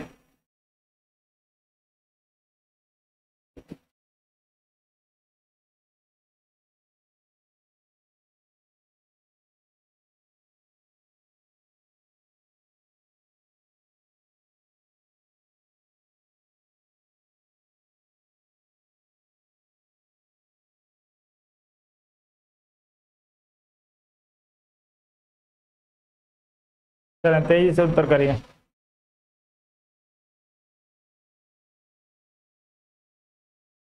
चलें, तो जो लोग इसमें 15 की बात करेंगे उन सभी का उत्तर सही हो जाएगा। 15 न्यायाधीश होते हैं। भारत की तरफ से इस समय अंतर्राष्ट्रीय न्यायालय में कौन है? भारत की तरफ से किसको जो है वो न्यायाधीश नियुक्त किया गया है अंतर्राष्ट्रीय न्यायालय का? अगला प्रश्न बताइए, संवैधानिक उपचारों का अधिकार भारतीय संविधान के किस अनुच्छेद में दिया गया है?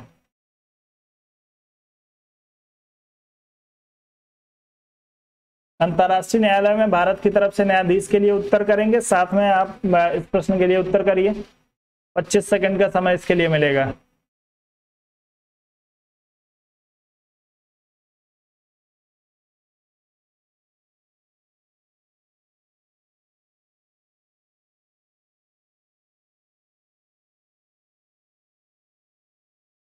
चलें, दलवीर भंडारी जो है वो वर्तमान में भारत की तरफ से न्यायाधीश हैं। बिल्कुल सही उत्तर है। चलें, जो लोग अनुच्छेद 32 की बात कर रहे होंगे, संवैधानिक उपचारों का अधिकार, अनुच्छेद 32 5 प्रकार के रिट इसके तहत जो है वो सुप्रीम कोर्ट जारी करता है। भारत में न्यायिक सक्रियता संबंधित है किससे? प्रतिबद्ध न्यायपालिका से, न्यायिक समीक्षा से, न्यायिक स्वतंत्रता से, जनहित विवाद से।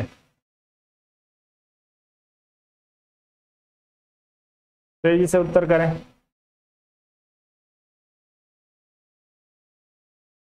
35 नंबर प्रश्न के लिए उत्तर करिए आप सभी लोग।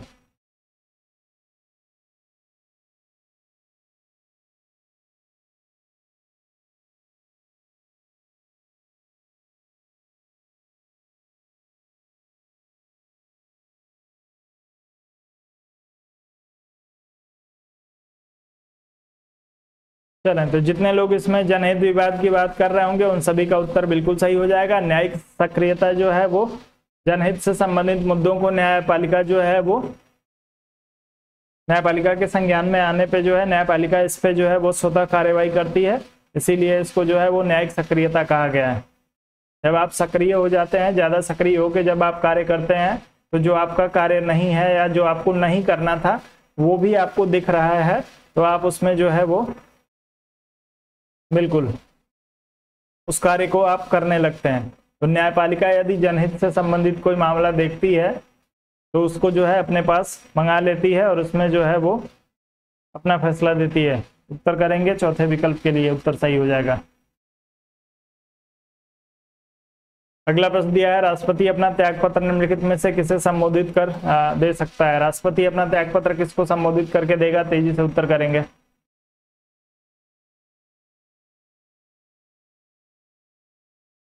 अब ये 10 सेकंड का भी प्रश्न नहीं है आप लोगों के लिए, लेकिन फिर भी 30 सेकंड आप लोग इसमें बर्बाद करेंगे।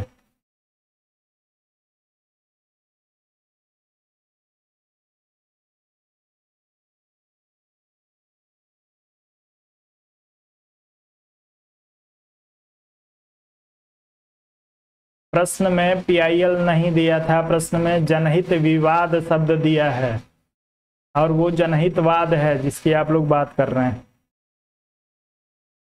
हालांकि संबंधित उसी से है, इसमें कोई समस्या नहीं है, लेकिन प्रश्न में कुछ और दिया है। चलें, तो जो लोग इसमें ए विकल्प का चुनाव करेंगे उनका उत्तर बिल्कुल सही हो जाएगा। उपराष्ट्रपति को जो है अपना त्यागपत्र संबोधित करता है। उपराष्ट्रपति राष्ट्रपति को, राष्ट्रपति उपराष्ट्रपति को। यहाँ एक दैत्य सो रहा है, इसको सोने दो क्योंकि यह जग गया तो दुनिया को हिला देगा। यह कथन किसके बारे में था? फ्रांस, जर्मनी, जापान और चीन। तेजी से उत्तर करिए। यहाँ एक दैत्य सो रहा है, इसे सोने दो, यदि यह जग गया तो दुनिया को हिला देगा। किसने कहा है? किसके लिए कहा गया है? माफ करेंगे।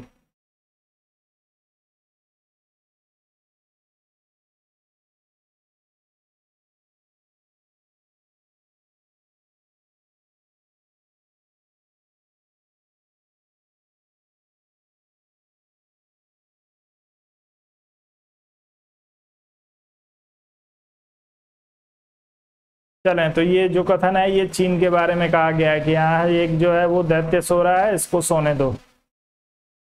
इस साम्यवादी अवधारणाओं के कारण। अगला प्रश्न है कि संयुक्त राष्ट्र अमेरिका की सीनेट के लिए प्रत्येक राज्य से कितने प्रतिनिधि चुने जाते हैं? 5, 10 प्रतिनिधि जनसंख्या या क्षेत्रफल के हिसाब से, या 2? चारों में से किसी एक को चुनिए 39 नंबर प्रश्न के लिए।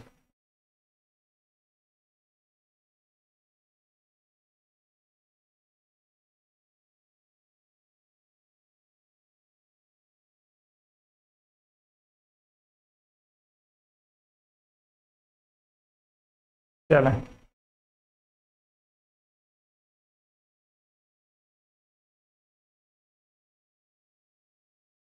सीनेट के लिए पूछा जा रहा है। तो सीनेट में 2 सदस्य प्रत्येक राज्य से। टोटल राज्यों की संख्या इस समय है 50 और 50 राज्यों से कुल सदस्य जो चुन के आते हैं वो 100 सदस्य आते हैं सीनेट में। तो ध्यान रखिएगा, प्रत्येक राज्य से 2 सदस्य अमेरिका के सीनेट में चुने जाते हैं।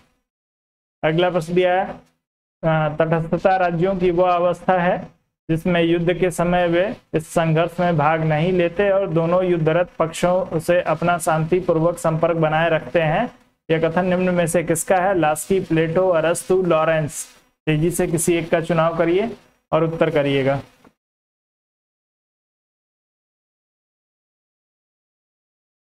तटस्थता राज्यों की वह अवस्था है जिसमें युद्ध के समय वे इस संघर्ष में भाग नहीं लेते और दोनों युद्धरत पक्षों से अपना शांतिपूर्वक संघर्ष बनाए रखते हैं। यह कथन किसका है? उत्तर करेंगे तेजी से।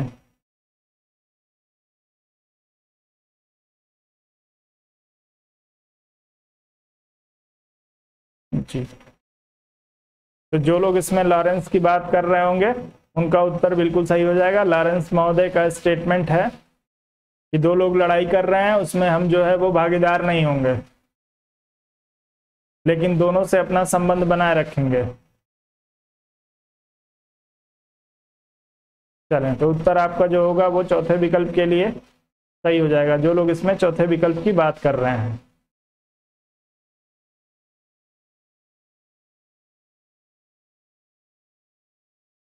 जब 2 सहेलियां आपस में झगड़ा करती हैं तो तीसरी क्या करती है? तीसरी जो है वो किनारे खड़ा होकर देखती रहती है और दोनों को जो है ये मोटिवेट करती रहती है। तुम्हारे बारे में ये कह रही थी, तुम्हारे बारे में ये कह रही थी, और ये बस खेल को देखती रहती है, मजा लेती हैं। ऐसे लड़के भी करते हैं 2 दोस्तों के झगड़ों में। हालांकि लड़के जो होते हैं वो थोड़े से इस मामले में अलग तरह के होते हैं, वो किसी न किसी एक का पक्ष ले लेते हैं सामान्यतः, लेकिन लड़कियों में कम ऐसा देखा जाता है। उत्तर आपका इस प्रश्न में लॉरेंस के लिए बिल्कुल सही होगा। अगले प्रश्न पे चलते हैं। असंलग्न राष्ट्रों का प्रथम सम्मेलन कहाँ हुआ है? असंलग्न। चलें,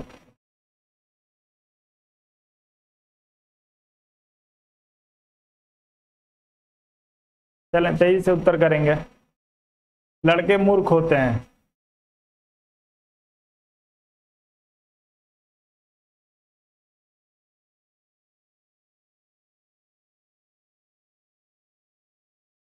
कहता रहा हूं, लड़के मूर्ख होते हैं। लड़के जो है बहुत दूर तक नहीं सोचते हैं, दूरगामी परिणाम नहीं देखते हैं। लड़कियां बहुत दूर तक सोचती हैं। चलें, अब इस प्रश्न के लिए उत्तर करिए। कब हुआ था? चलें, बिल्कुल तहजीब अली जी का उत्तर आ गया 1961। बेलग्रेड। असंलग्न मतलब गुट निरपेक्ष, और संलग्नता का मतलब गुटनिरपेक्षता है। बेलग्रेद में जो है पहला सम्मेलन हुआ था 1961 में। उत्तर आपका बिल्कुल सही हो जाएगा ये विकल्प के लिए।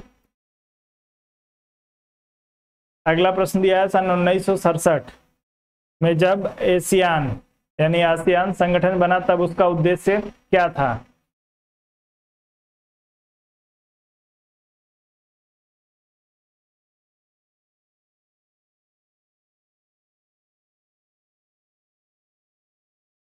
एक दिन मैंने आप लोगों को कहा था कि कोई किसी के बारे में कमेंट नहीं करेगा, तो आप लोग कमेंट ना करिए किसी के बारे में।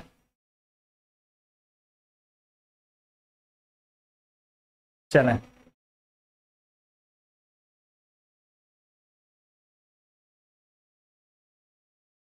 आप लोग इस प्रश्न के लिए उत्तर करिए।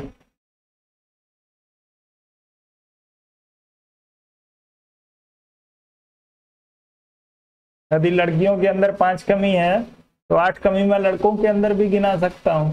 यदि लड़कियों की कमी बता सकता हूं तो लड़कों की भी कमी बता सकता हूं। इसलिए आप लोग जो है वो किसी का मजा लेने के मूड में आप लोग ना जाइए, क्योंकि फिर मैं मजा लेने लगूंगा। चलें, उत्तर करिए इस प्रश्न के लिए। 42 नंबर प्रश्न के लिए उत्तर करिए।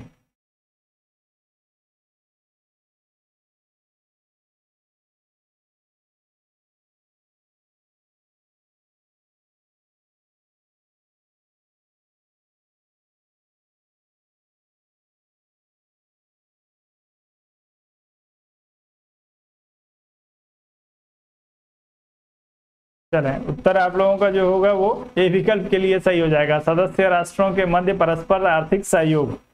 यदि आप लोग कुछ बोलेंगे, देखिए मेरा उसमें मैं किसी को मजबूर नहीं कर रहा हूं, लेकिन यदि आप लोग कुछ बोलेंगे तो उस पे बात विवाद होगा, तो मुझे बोल लेने दिया करिए। मेरे ही बोलने से काम चलने दीजिए आप लोग। चलें, सदस्य राष्ट्रों के मध्य जो है वो परस्पर आर्थिक सहयोग बढ़ाने के लिए 5 राष्ट्रों ने मिलकर जो है इसकी स्थापना की थी। उत्तर आपका जो होगा इस प्रश्न में ए विकल्प के लिए बिल्कुल सही हो जाएगा। अगला प्रश्न दिया है कि राष्ट्र संघ की स्थापना निम्नलिखित में से किस वर्ष हुई थी? संयुक्त राष्ट्र संघ की स्थापना के लिए उत्तर करेंगे आप सभी लोग। तेजी से थोड़ा चलिए।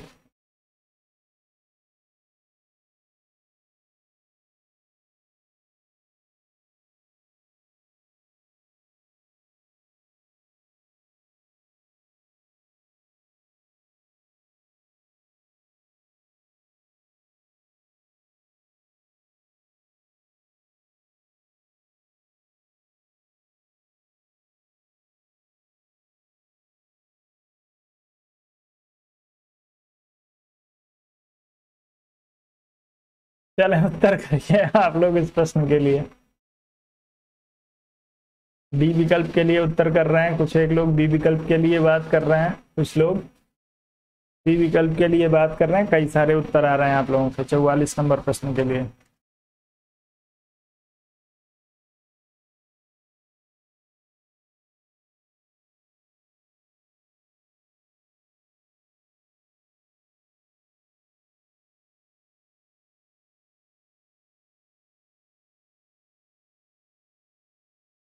चलें, तो आप लोग यदि इस प्रश्न में 1920 की बात करेंगे तो उन सभी का उत्तर बिल्कुल सही हो जाएगा। लीग ऑफ नेशन की जो है स्थापना का प्रावधान जो किया गया था वो किया गया था आप लोगों के,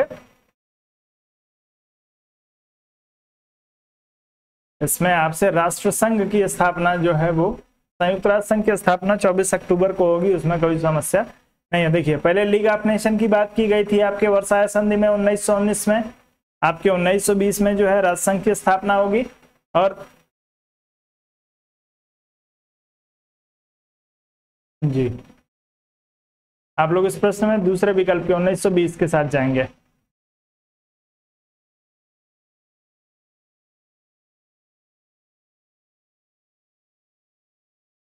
निम्नलिखित में से कौन सा देश संयुक्त राष्ट्र की सुरक्षा परिषद का अस्थायी सदस्य नहीं है?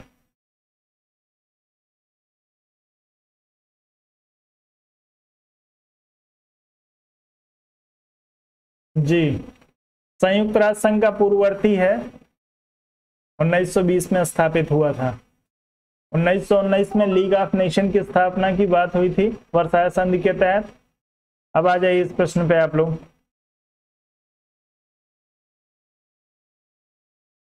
भारत, अमेरिका, सोवियत संघ, ब्रिटेन।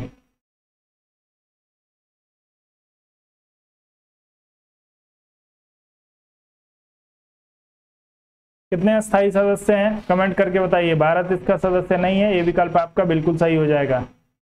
अमेरिका, ब्रिटेन, सोवियत संघ के अलावा दो और सदस्यों के नाम बता दीजिए सभी लोग।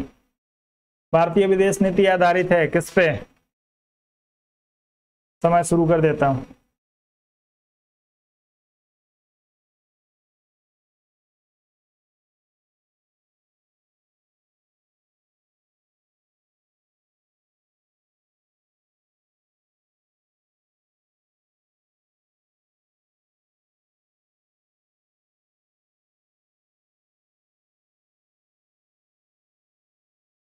चलें, तो जो लोग इसमें असंलग्नता की बात कर रहे हैं उन सभी का उत्तर जो होगा बिल्कुल सही हो जाएगा।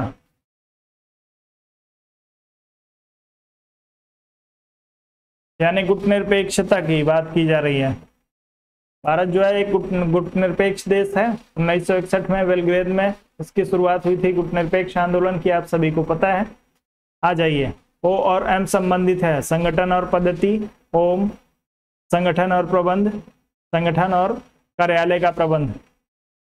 फुल फॉर्म बता दीजिए ओ और एम का क्या होता है लोक प्रशासन में। तेजी से उत्तर करेंगे इस प्रश्न के लिए। जी, 5 अस्थायी, 10 अस्थायी सदस्य।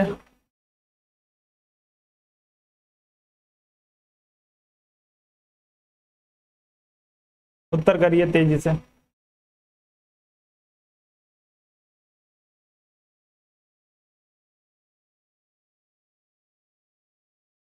चलें, चीन और फ्रांस दो और देश हैं। अमेरिका, ब्रिटेन, सोवियत संघ के बाद। चलें, तो अब इस प्रश्न के लिए उत्तर करें आप सभी लोग। फुल फॉर्म बताइए। संगठन और पद्धति आपका बिल्कुल सही है, संबंधित है संगठन और उसकी पद्धति से। चल, ऑपरेशन एंड मेंटेनेंस। जी,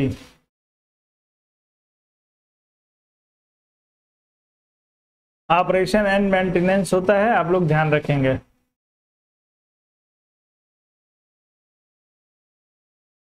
आगे बढ़ते हैं।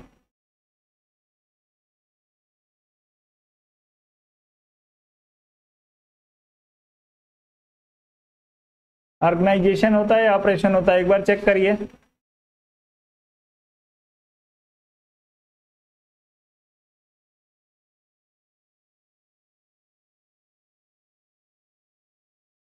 सरिता जी कह रहे हैं सर ए क्यों? ए ही होगा। चलो,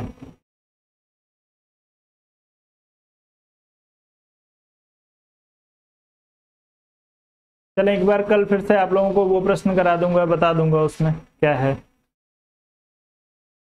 1968 का मिन्नो बुक सम्मेलन संबंधित है किससे? लोक प्रशासन से, नवीन लोक प्रशासन से, निजी प्रशासन से, संगठन से। 1968 का मिन्नो बुक सम्मेलन आप लोगों से पूछा गया है। और इससे पहले जो है एक और रिपोर्ट आई थी, उसका भी नाम बता दीजिए।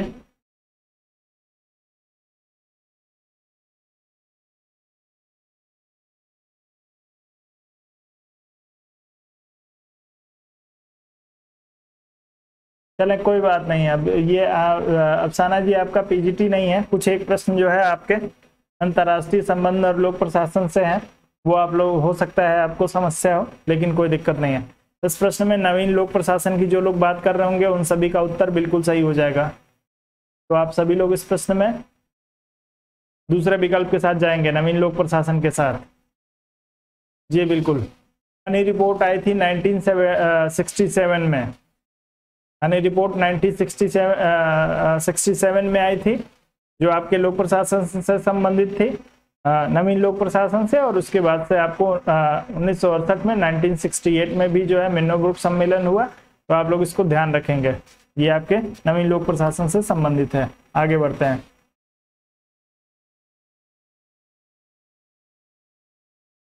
चले, अगला दिया है प्रत्यक्ष निर्वाचन का अभिप्राय है। उत्तर करेंगे प्रत्यक्ष निर्वाचन के लिए तेजी से।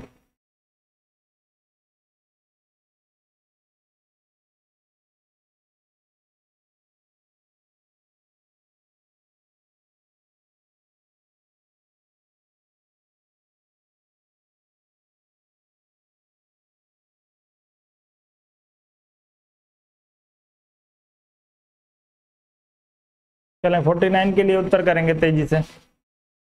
समय आप सभी का समय हो गया, समाप्त हो चुका है।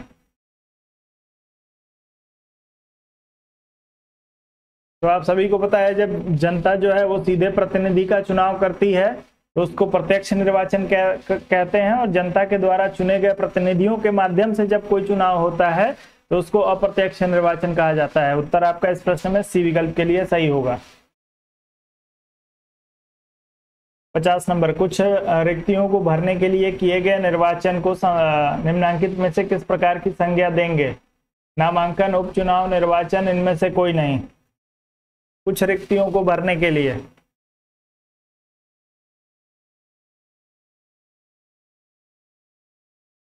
पचास नंबर पे आ जाएं तेजी से।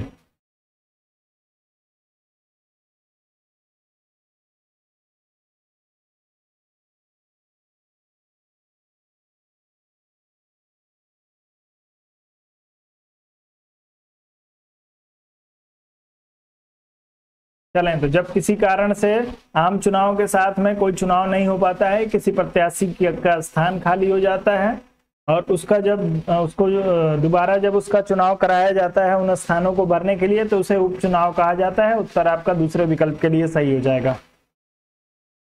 अगला प्रश्न दिया है, किसने कहा है अस्पृश्यता हिंदू समाज पर एक कलंक है?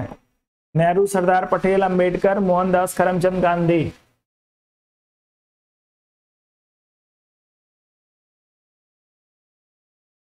चलें, अस्पृश्यता हिंदू समाज पर कलंक है, किसने कहा है?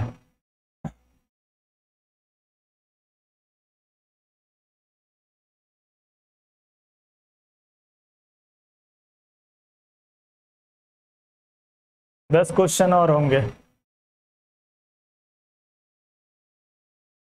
चलें, तो इस प्रश्न में जो लोग मोहनदास करमचंद गांधी की बात करेंगे, महात्मा गांधी जो है अस्पृश्यता को जड़ से मिटा देना चाहते थे और इसको जो है अस्पृश्यता को हिंदू समाज पर कलंक मानते थे। तो आप लोग ध्यान रखेंगे, हिंदू समाज पे कलंक की बात जो है वो किसने की है? आपके मोहनदास करमचंद गांधी ने की है। और संसद को बांझ और वेश्या किसने कहा था? कमेंट करके बताइएगा। नेहरू समर्थक थे, किसके थे? पूंजीवाद के, साम्यवाद के, गणतांत्रिक समाजवाद के, अराजकतावाद के? तेजी से किसी एक विकल्प का चुनाव करिए, उत्तर करिए। 52 नंबर प्रश्न पे आ जाइए।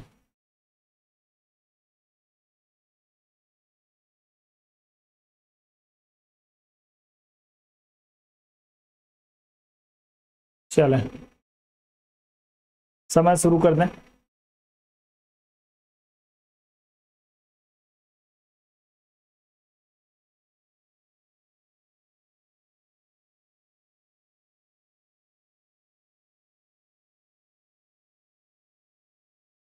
चलें, तो संसद को बांझ और वेश्या और अस्पृश्यता को कलंक दोनों महात्मा गांधी ने कहा है, याद रखिएगा। गणतांत्रिक समाजवाद के समर्थक माने जाते हैं पंडित नेहरू। आप लोग इस प्रश्न में तीसरे विकल्प के साथ यदि जाएंगे, 52 नंबर प्रश्न में सी विकल्प आपका बिल्कुल सही हो जाएगा, जो लोग सी विकल्प की बात कर रहे होंगे। अगला प्रश्न जो आपको दिया है,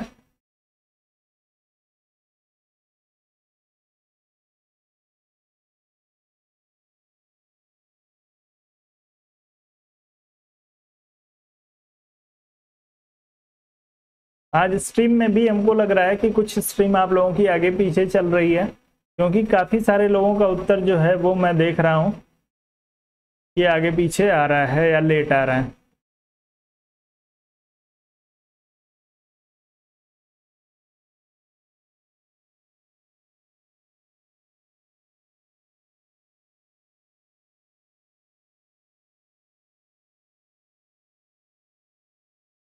चलें थोड़ा सा धैर्य बना के रखेंगे। वीडियो को लाइक और शेयर करिए दोस्तों। पहली बार यदि चैनल पे आप जुड़े हैं तो आप सभी से निवेदन है कि आप लोग वीडियो को चैनल को सब्सक्राइब कर लीजिए, बेल नोटिफिकेशन को जरूर दबा लीजिए। चलें 53 नंबर पे आ जाइए। ग्लिम्पसेज ऑफ वर्ल्ड हिस्ट्री पुस्तक लिखी है, किसने लिखी है? जी लग रहा है कुछ ना कुछ प्रॉब्लम है। ग्लिम्पसेज ऑफ वर्ल्ड हिस्ट्री के लिए उत्तर करेंगे सभी लोग तेजी से। डॉक्टर राम मनोहर लोहिया, राजेंद्र प्रसाद, पंडित जवाहरलाल नेहरू, जयप्रकाश नारायण। 53 नंबर प्रश्न के लिए उत्तर करिए।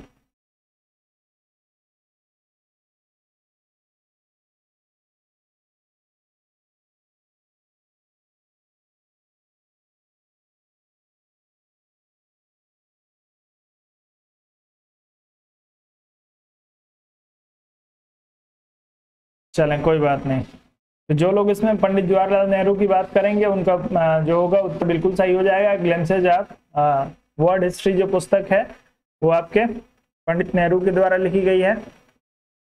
और भारत एक खोज पंडित नेहरू के लिए। अगला प्रश्न, संपूर्ण क्रांति का नारा किसने दिया? तेजी से उत्तर करेंगे। संपूर्ण क्रांति का नारा किसने दिया है? चले बहुत ही बढ़िया।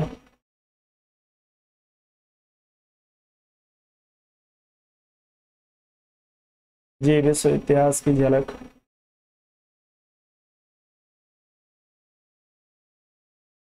चले संपूर्ण क्रांति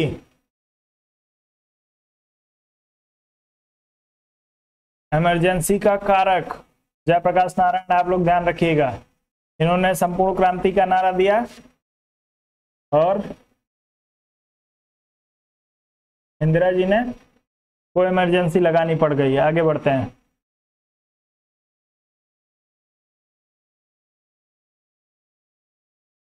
आज कुछ नेटवर्क में थोड़ी बहुत समस्या आ रही है, चलिए कोई बात नहीं है।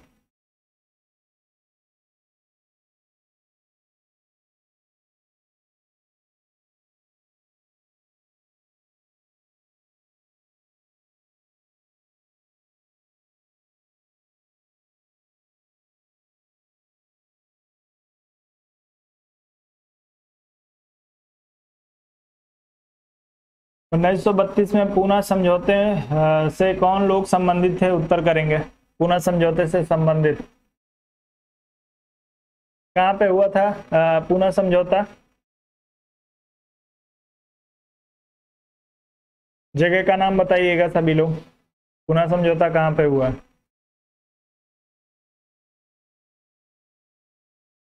महात्मा गांधी और अंबेडकर,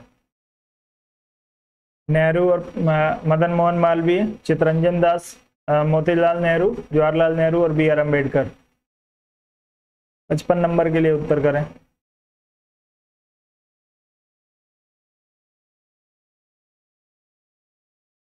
चलें तो जो लोग इसमें महात्मा गांधी और बी आर अम्बेडकर की बात कर रहे होंगे उन सभी का उत्तर बिल्कुल सही हो जाएगा।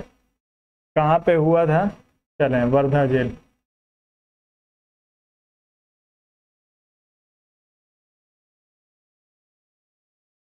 बिल्कुल यरवदा जेल में हुआ था 1932 में। इन दोनों के बीच में समझौता।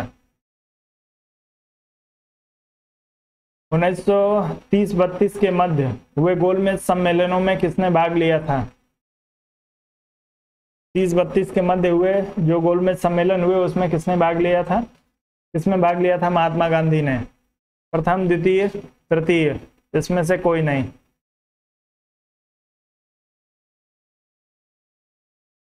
चलें तेजी से उत्तर करें। महात्मा गांधी ने 1930-32 के मध्य हुए गोलमेज सम्मेलन में किसमें भाग लिया?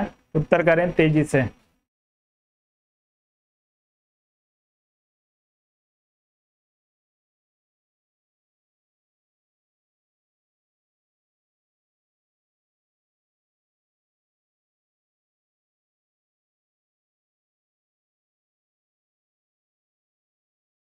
चलें तो 56 नंबर के लिए जो लोग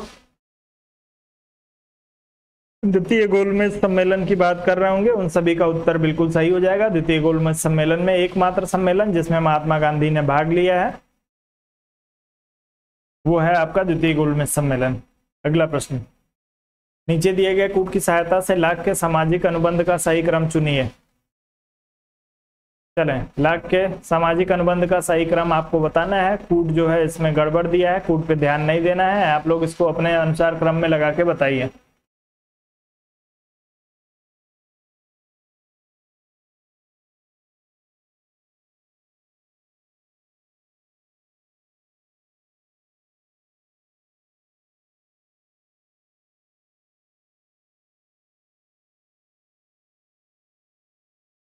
कुबेर सिंह जी, कमर जावेद बाजवा की जैसे आप जो है इंग्लैंड ना लिखिए। पाकिस्तान के एक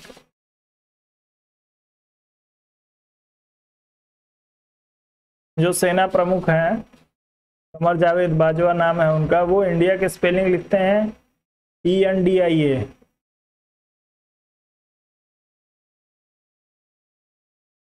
इंग्लैंड की स्पेलिंग में ENG होता है, आई नहीं होता है।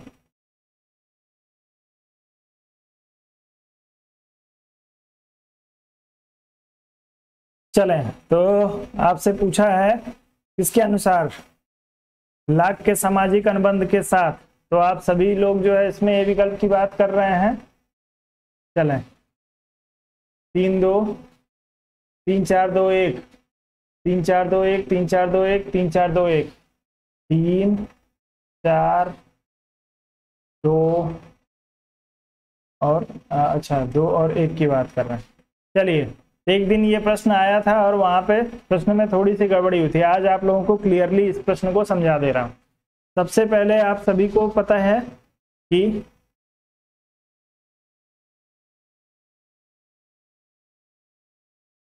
प्राकृतिक अवस्था, सबसे पहले आपकी प्राकृतिक अवस्था आएगी, और इस प्राकृतिक अवस्था में जब व्यक्ति जो भयभीत होगा, अपने जान माल की रक्षा के लिए वो क्या करेगा, समझौता करेगा।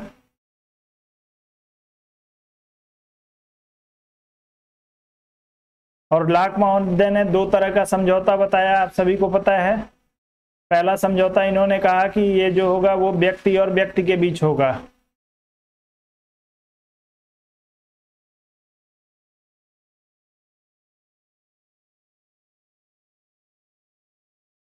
व्यक्ति व्यक्ति के बीच ये समझौता इन्होंने कहा। और दूसरा समझौता इन्होंने कहा कि जब व्यक्ति और व्यक्ति के बीच समझौता हो जाएगा तो व्यक्ति और संप्रभु के बीच में होगा, व्यक्ति और संप्रभु के बीच में। तो जब पहला समझौता होता है लाख का, व्यक्ति और व्यक्ति के बीच जब समझौता होता है तो नागरिक समाज की उत्पत्ति होती है। नागरिक समाज जन्म लेता है। और जब आपके व्यक्ति और संप्रभु के बीच में जब समझौता होता है तो यहाँ पे सरकार और राज्य का जन्म होता है, या राज्य आप कह लीजिए। तो नागरिक समाज जो आएगा वो पहले आएगा राज्य से, क्योंकि लाख के समझौते के अनुसार जब व्यक्ति और व्यक्ति का समझौता होगा तो नागरिक समाज की उत्पत्ति हो जाएगी या नागरिक राज्य की उत्पत्ति हो जाएगी। और ये नागरिक राज्य जब समझौता करेगा संप्रभु से, तब आपके राज्य की उत्पत्ति होगी। ये लाख के कॉन्सेप्ट में है, इसको आप लोग ध्यान रखेंगे। उत्तर जो आपका होगा इस प्रश्न के लिए वो सबसे पहले आपका प्राकृतिक अवस्था, प्राकृतिक अवस्था के बाद से सामाजिक अनुबंध होगा, सामाजिक अनुबंध के बाद से नागरिक समाज उत्पन्न होगा, और नागरिक समाज की उत्पत्ति के बाद से सरकार की उत्पत्ति होगी। तो इस चीज को आप लोग ध्यान रखिएगा। उम्मीद है सभी लोगों को समझ में आ गया होगा कि पहले समझौते के अनुसार नागरिक समाज की उत्पत्ति और दूसरे समझौते के अनुसार जो है राज्य या सरकार की उत्पत्ति होती है। क्लियर है सभी लोगों को? लाख के 2 समझौते, व्यक्ति और व्यक्ति जब समझौता करेगा तो नागरिक समाज की उत्पत्ति होगी या नागरिक राज्य की उत्पत्ति होगी। और जब व्यक्ति और आपके व्यक्ति और संप्रभु के बीच समझौता होगा तो सरकार और राज्य की उत्पत्ति होगी। तो इस चीज को आप लोग समझ रहे होंगे। 2 समझौते के माध्यम से 2 संस्थाओं की उत्पत्ति कराते हैं ये।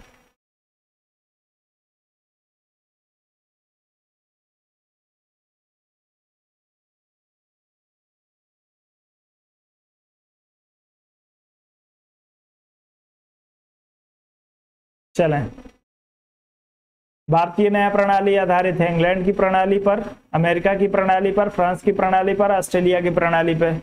भारतीय न्याय प्रणाली किस पे आधारित है? उत्तर करेंगे।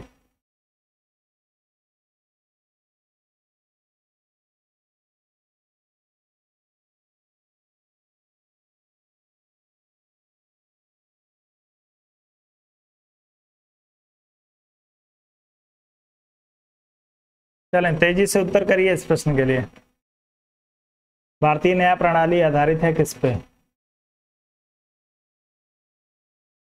जी बिल्कुल, तो उस दिन मैंने आप लोगों की बात को नकार दिया था, तो आज एविडेंस सहित आप लोगों को बता तो रहा हूं। मैंने स्वीकार किया कि एक दिन प्रश्न आया था और उस दिन मैंने गलती कराई थी आप लोगों से।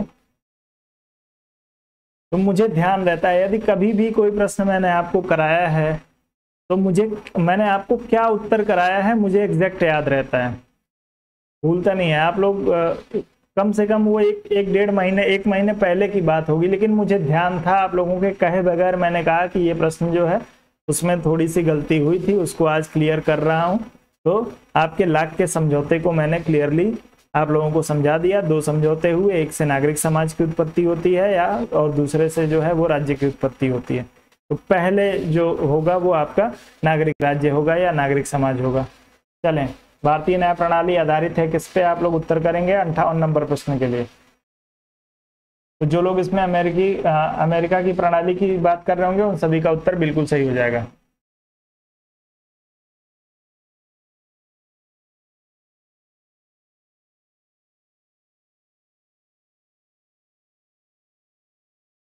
चलें आगे बढ़ते हैं।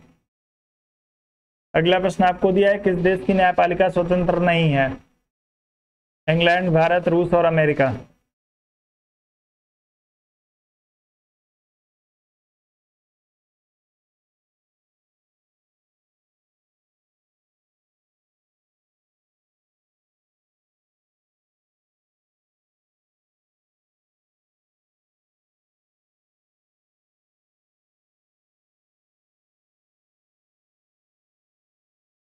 चलिए कोई बात नहीं, मैं बस आप लोग, क्योंकि अब आप लोग शिक्षक बनने वाले हैं और एक शिक्षक से जो है वो इस तरह की छोटी मोटी गलतियों को जो है वो बहुत ही बड़ा मुद्दा बना दिया जाता है।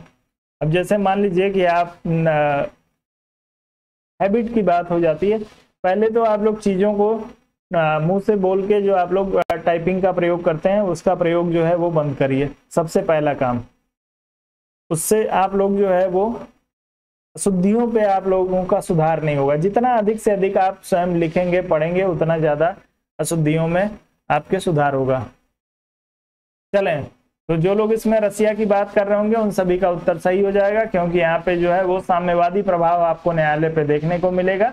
आपका उत्तर इस प्रश्न में तीसरे विकल्प के लिए सही होगा, रसिया के लिए उत्तर आपका बिल्कुल सही है। यदि एक टीचर ब्लैक बोर्ड पे छोटी सी एक गलती कर देता है, और आजकल ये जो मोबाइल पत्रकार जो भाई साहब लोग हो गए हैं वो मोबाइल लेके घूमते रहते हैं, उनको कुछ ना कुछ मसाला चाहिए होता है अपनी वीडियो वायरल कराने के लिए, और आप किसी जो है वो ऐसे पत्रकार के हत्थे न चढ़ जाएं, इसके लिए बस मैं आप लोगों को ध्यान दिला रहा हूँ। मेरी बात को अन्यथा न लिया करिए आप लोग। चलें, सामूहिक उत्तरदायित्व की विशेषता किस शासन पद्धति में पाई जाती है? संसदीय, अध्यक्षात्मक, मिश्रित, इनमें से कोई नहीं। तेजी से उत्तर करेंगे आप लोग इस प्रश्न के लिए।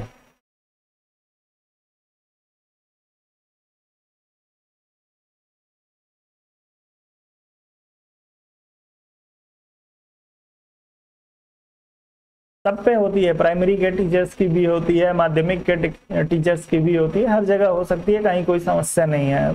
आज के डेट में मोबाइल बहुत जो है वो कारगर साधन हो गया है आपकी कमियों से आपको जो है वो परेशान करने के लिए। जी बिल्कुल, टीचर इंसान है, लेकिन उसके कार्य में उसको जो है इंसानियत को उसके कार्य में नहीं रखा जाता है। चलें, सामूहिक उत्तरदायित्व के लिए उत्तर करेंगे, और जो लोग इसमें बात कर रहे होंगे संसदीय व्यवस्था में उन सभी का उत्तर जो होगा बिल्कुल सही हो जाएगा। संसदीय व्यवस्था में सामूहिक उत्तरदायित्व होता है, चलें, लोकसभा के प्रति। उत्तर आप सभी लोगों का ये विकल्प के लिए सही है। आगे बढ़ें, और आगे जब हम लोग बढ़ेंगे तो आज का सेशन हमारा जो होगा वो संभवतः कंप्लीट हो जाएगा। एक प्रश्न और होना चाहिए। चलें, प्रजातंत्र वह शासन पद्धति है जिसमें अंतिम शक्ति निवास करती है, किसमें? जनता में, राजनीतिज्ञों में या लोक सेवकों में?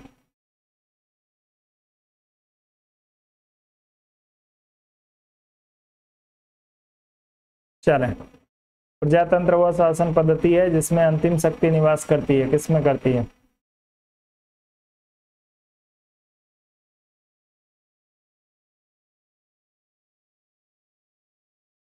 चलें, तो इस प्रश्न के लिए जो लोग जनता की बात कर रहे होंगे, अंतिम शक्ति प्रजातंत्र में जनता में होती है, क्योंकि जनता ही प्रतिनिधियों का चुनाव करती है।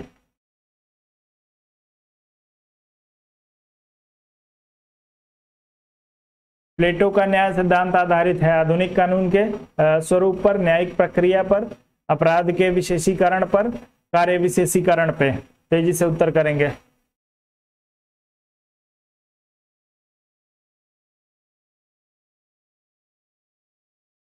चलें, प्लेटो का न्याय सिद्धांत आधारित है।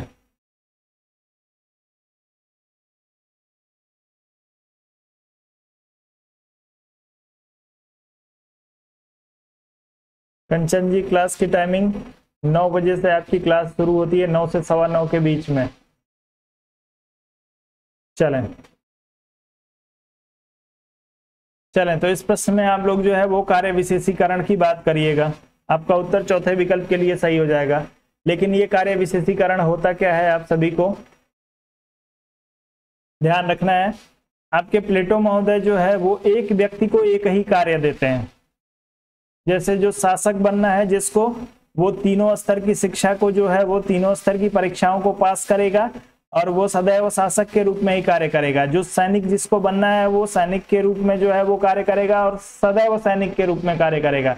तो विशेष व्यक्ति का विशेष कार्य यानी एक व्यक्ति के एक कार्य की बात जो है वो आपके प्लेटो महोदय के न्याय सिद्धांत पे जो है वो आधारित है। आप सभी को पता है, जिसके अंदर जो गुण है, शासक का गुण जिसके अंतर्गत है वो शासक ही बन सकता है, वो सैनिक नहीं बन सकता है।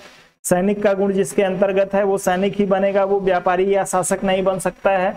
तो इस बात को जो है वो आपका कार्य विशेषीकरण कहा गया है। उत्तर आपका जो होगा इस प्रश्न में, प्लेटो के लिए न्याय सिद्धांत के लिए आपका उत्तर जो होगा बिल्कुल सही हो जाएगा। जी बिल्कुल।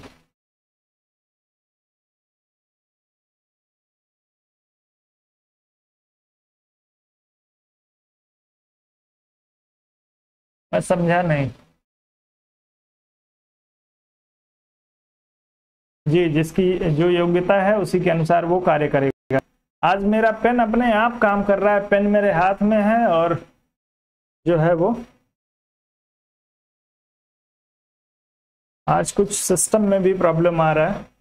चले, फिलहाल आज का सेशन जो है हम लोगों का कंप्लीट हो गया है। आज का सेशन आप लोगों को कैसा लगा, आप लोग जरूर एक बार कमेंट करके बताइएगा मुझे।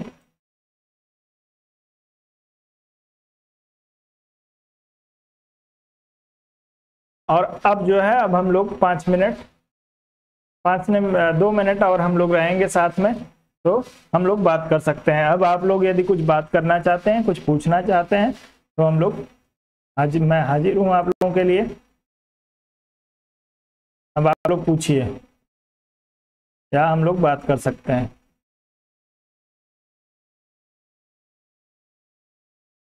क्योंकि सेशन अब कंप्लीट हो गया है।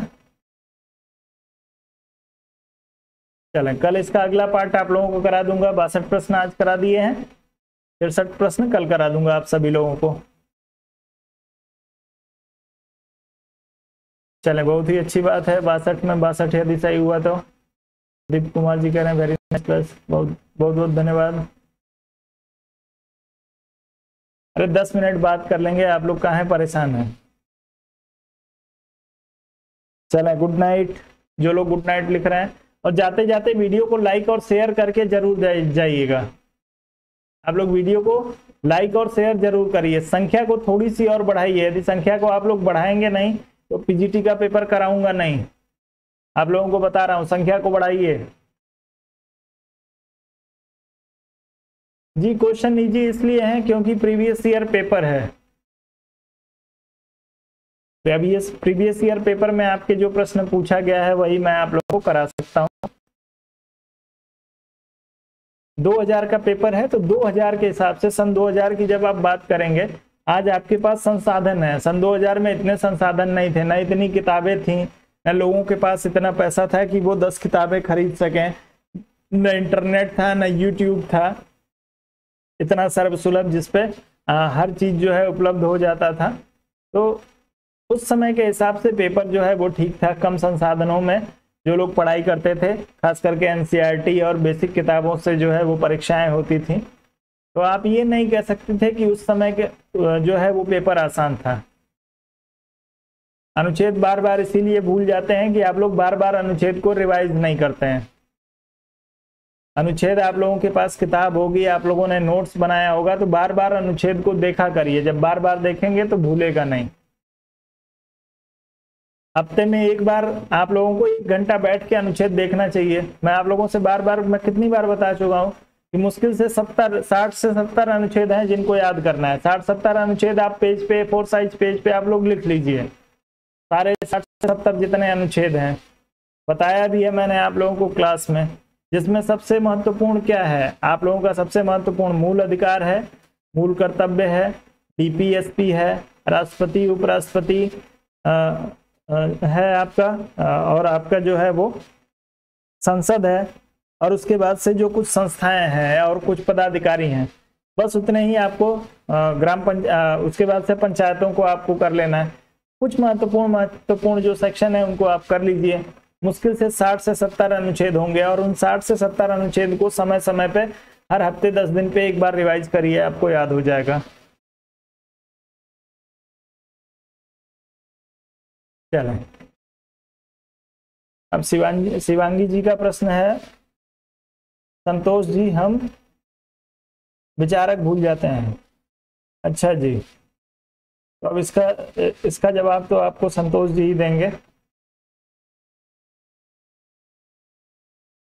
जी बिल्कुल, सामान्य सी बात है, सबको भूलता है, मुझे भी भूलती हैं चीजें। ऐसा नहीं है कि हर चीज मुझे याद रहती है, मुझे भी भूल जाती हैं काफी सारी चीजें।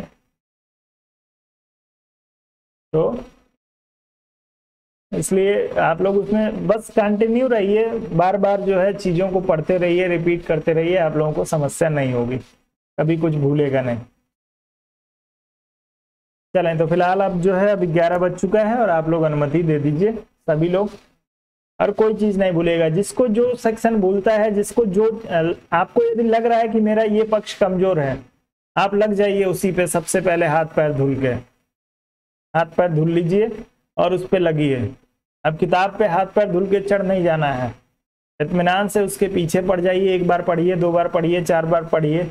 नहीं समझ में आता है तब हमसे पूछिए कि सर ये चीज नहीं समझ में आ रहा है, कैसे इसको करें, तो मैं आपका उचित आपको सलाह दे दूंगा कि आपको किस तरीके से करना चाहिए।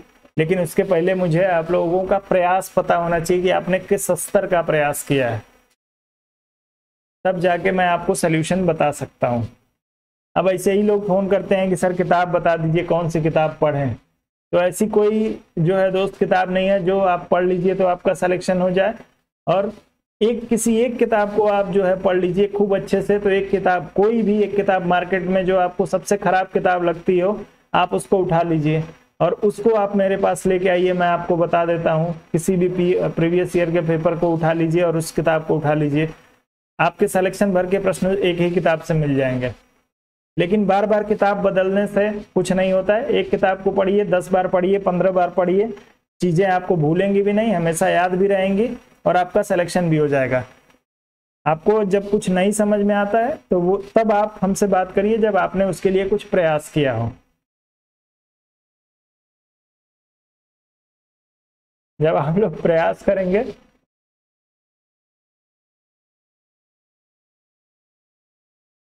चले।